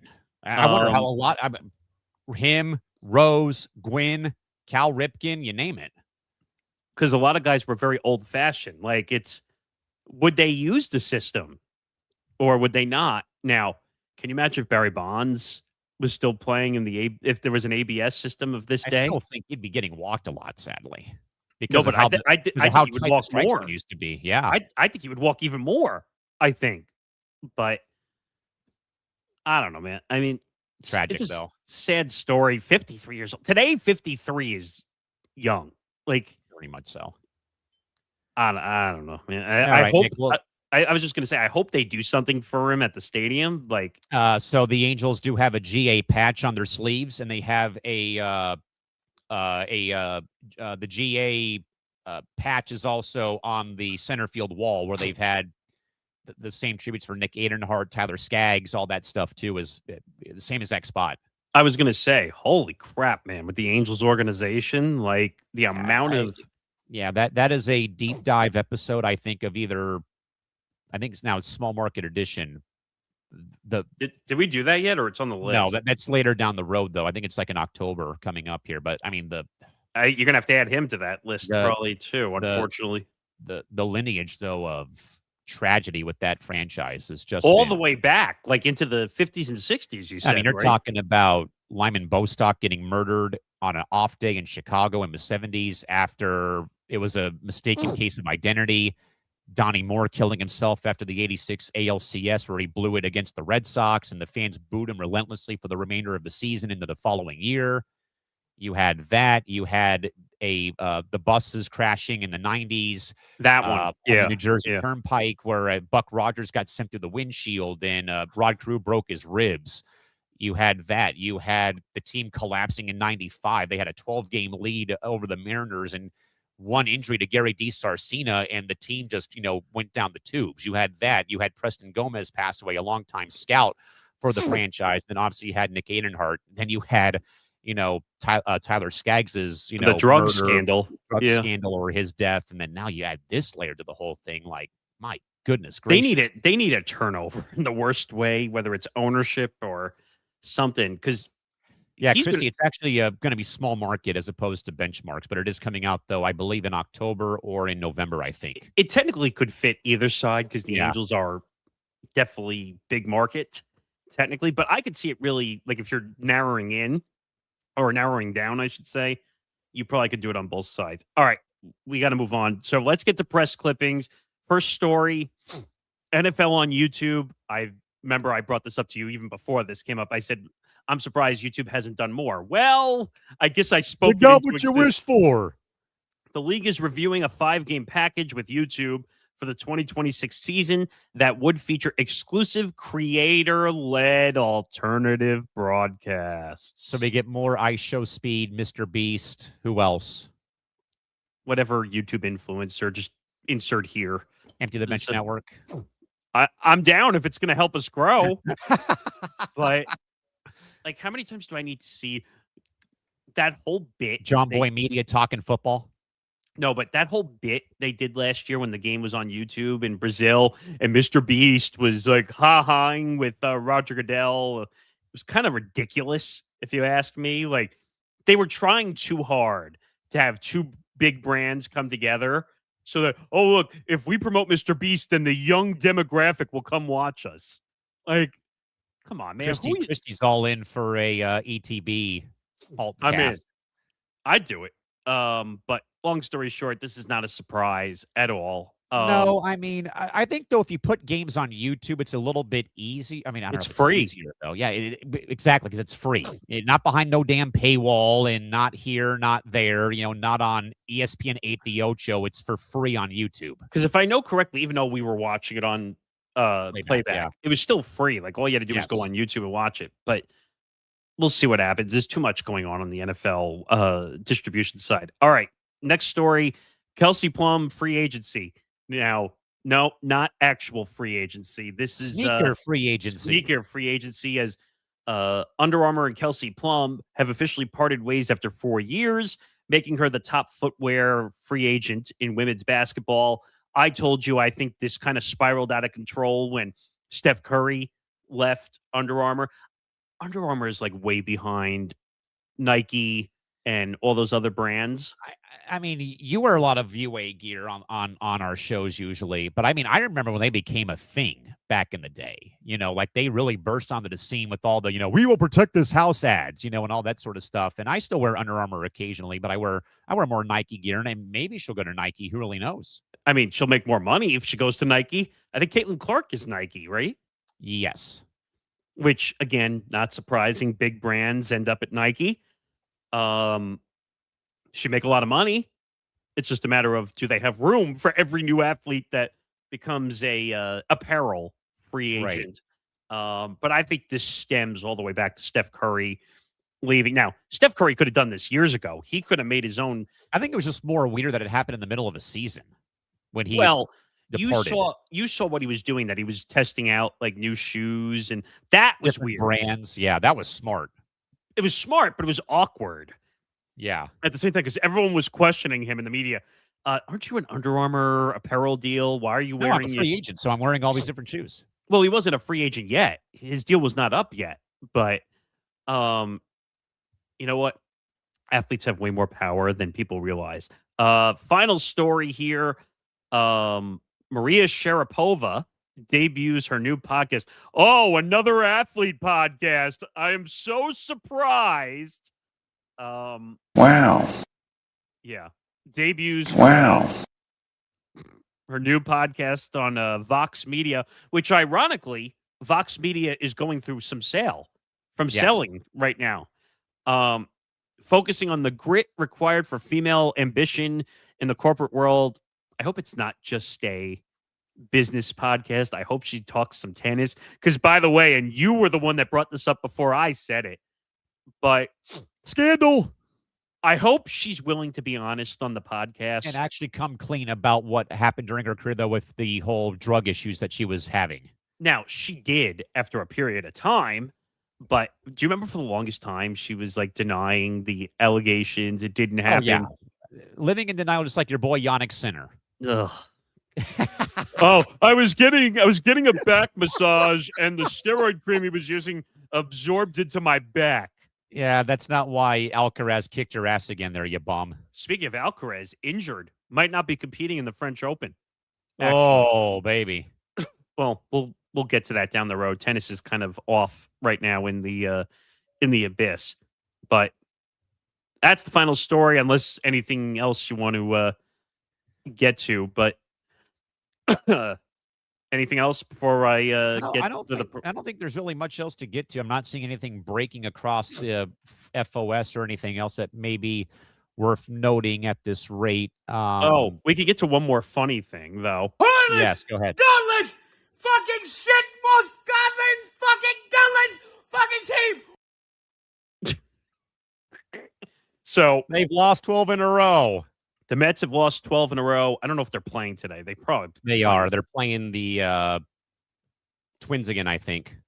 By the way, bravo to the Twins social media. Oh my goodness! Talk about digging the grave of the Mets. What was it again? It was things that come in a dozen. You can buy in dozens: eggs, roses, and Mets losses.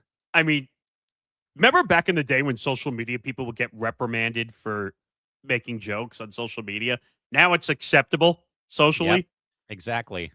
And there was I'm not going to play the video because we're out of time, but Juan Soto was interviewed today because I think he came back yesterday.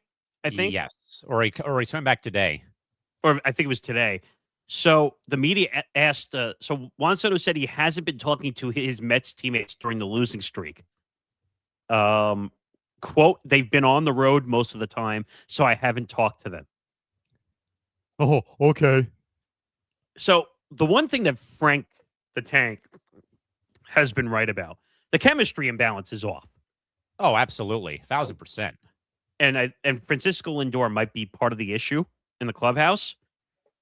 And now, wasn't it true there were reports like that his wife or something is involved in politics also? And that was, I cannot confirm nor deny, but possibly. I'm going to look that up really fast.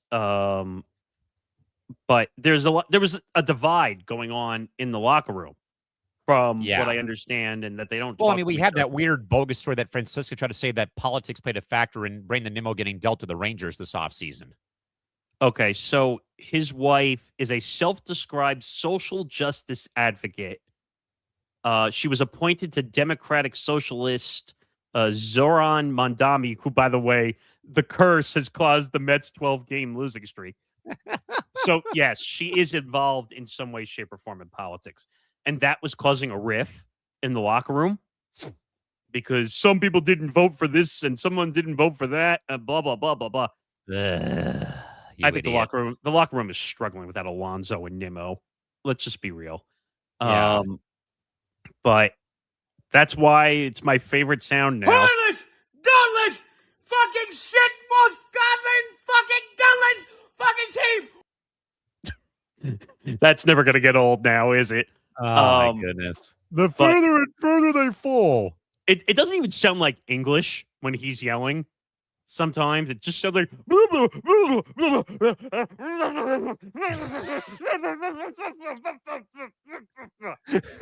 like that's what it sounds like.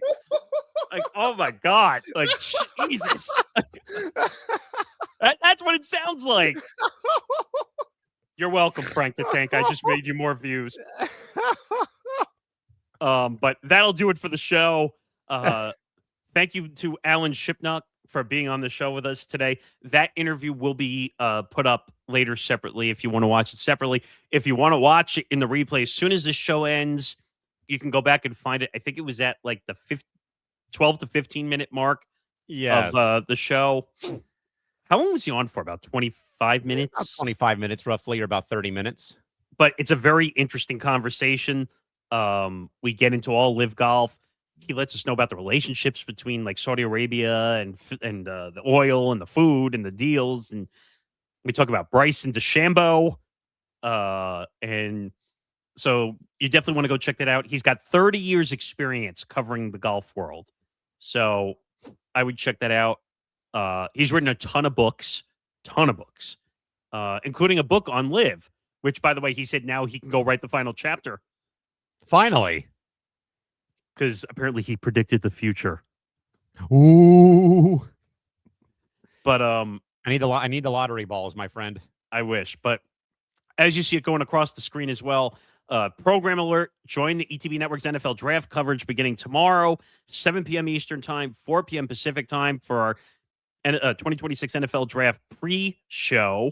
Zan Vando, Grant Winsauer, Connor Rowland, and Ben Cruz will take you for about the first 50 minutes or so, and then all of us are going to jump in, and we're going to get you ready for the actual first pick and the 2026 NFL Draft first round coverage, and then we will take you from 8 p.m. until the first round ends. There is some talk that Gridiron Gurus is going to do round 2 on Friday. Still trying to iron those details out currently, and if anybody else on our network wants to do it, they're happy to jump in as well. So check out the NFL draft coverage tomorrow.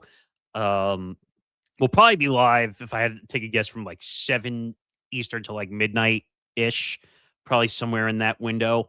So please subscribe, youtube.com/ETB Network. Turn on the notification bells so that you get alerted when our draft goes live. Mr. I Hate Football is going to be EPing the show or the stream tomorrow. Yes.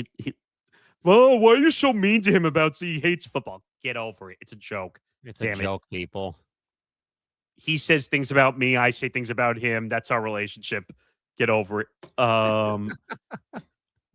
I've been. It's just me. It's just mainly me telling or saying that Nick's got his favorite players and it's people that he hates, like Angel Reese.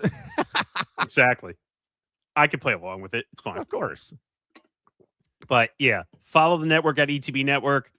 Like I said, we are going to be busy Ooh. tomorrow. No MMA Outsiders tomorrow, obviously, because that's going to take place at the coverage. That'll be back next week. Starting next week, we will have more official announcements. I mean, you want to briefly mention now that you've put the stuff out, because it's out there. The dates are out there. Yes, there are 2 dates out there. I don't know. Are we allowed to do the first one or the one that debuts on the 11th of May? They're both out. The dates were dropped on social media. Yeah, they're both out. So coming up, though, folks, in May, there are 2 new shows that are set to debut here on ETB. When, in fact, we get to May, kind of a bit of a slow season of all things coming up here for ETB. And with that in mind, though, both myself and our good man Tom Albano are debuting 2 new shows that are going to be taking place here on ETB. And that will, of course, be Tom having Fight IQ that just did drop as well on May 11th. And yes, Callan's Cranium is debuting on Tuesday nights beginning on May 12th at 9 p.m. Pacific, midnight Eastern, for a full hour of sports talk the way it should be done properly around these parts. And also to unscrew this noggin about how, in fact, that I view the world of sports. I mean, the graphic is incredible. The way I was able to force Gemini to open your head, literally, so you can see on the inside of it. There's an actual brain in here? I thought it was just hot air. Yeah, really. I thought it was just marbles. Marbles, rocks. Yeah, I've had people throw rocks at me more than having rocks in my head. Shoes. But shoes, tomatoes. No, Tomatoes. no one's throwing tomatoes at me. No. Or eggs. Water bottles. That's a waste of food. Don't throw eggs or tomatoes at people. But that'll do it for the show. Like I said, thank you to Alan Shipnuck for being on the show. Incredible guest. He did say maybe come back. I'm sure there'll be some other golf stuff we can get to. When Liv allegedly dies, we'll see if we can get him back on. I'm still working on the Chrissy Freud situation. I'd be even open to doing that separately as like as an interview. I think we could spend some time on that. Zan Bando, who's friends with her, trying to work that out to see what we can do. But if we get that, I'm sure that'll be a huge watch if we get that, because I haven't seen her do any interviews yet. So we might be first, maybe. Hey, though, props to her, though, for getting back to you at 2:25 in the morning today. Yeah, I wasn't expecting that, full disclosure, but we'll see. And I understand where she's coming from. She doesn't want to be misconstrued. Of course. She doesn't want people she doesn't want people knowing that, well, or not knowing. She doesn't want people saying she got fired. She technically didn't get fired. She got terminated. But I don't know. What is the difference between terminated and fired, though? Is there, I mean, this is the last thing I'm looking up, and then we're going off air. But yes, gotta get ready to go to work. Work? Playoff hockey from Colorado. Oh, this is work? Yeah, I get to go to a bar and announce for a watch party today. Okay. Terminated and fired both mean the end of employment. But fired is an informal term for involuntary dismissal due to misconduct or poor performance, while terminated is a broader formal term encompassing firings, resignations, and layoffs. Oh, okay. But wait a minute. So then wouldn't it technically be fired, not terminated? Squidward, you didn't tell me I was going to get fired. No, but wait a minute. According to that definition, Zan, I don't know if that means anything, though, because you still have to follow code of conduct rules regardless, right? So if you do something that technically breaks the rules of your employer, what would it be called if you broke the rules? You technically are getting fired, right? I don't know. I'm not putting it either. I'm not treating it as a black and white definition. Let me be very clear about that. But I don't know if it matters if you're freelance or full-time, right? Because maybe. But what is Zan? Come on, benefits doesn't control whether it's called fired or terminated. Benefits are, first of all, you're not guaranteed benefits as a full-time employee. I know that sounds effed up, but it used to be that way. When you were full-time, you were guaranteed vacation time, health. That's not legally required anymore, I don't think. I don't know. I'm leaving it out there. No clue. I mean, it's possible that we'll be having her on. We'll see what happens. But I'll leave that one alone for now because this has been a long enough show. But that'll do it for the show. Hopefully in the next week or two, we're going to have ending screens because this is awkward when we end shows and there's no, like, we don't put something up on the screen. We have to wait for it to end. But that's another project for after the NFL draft. Yes, got to get through the weekend first. But for Callan McClure, I'm Nick Morgeson. Have a good day. Have a good day, everybody. When's the next show again? Because I totally whisked by Next that. Wednesday, same time, same place. What's that date? Because I can't do math. April 28th or April 29th. 29th. April 29th. Okay. So we'll see you April 29th, 2 p.m. Eastern, 11 a.m. Pacific. Until then, have a good day, everybody. We will see you next week. Have a good one. Thanks for being here.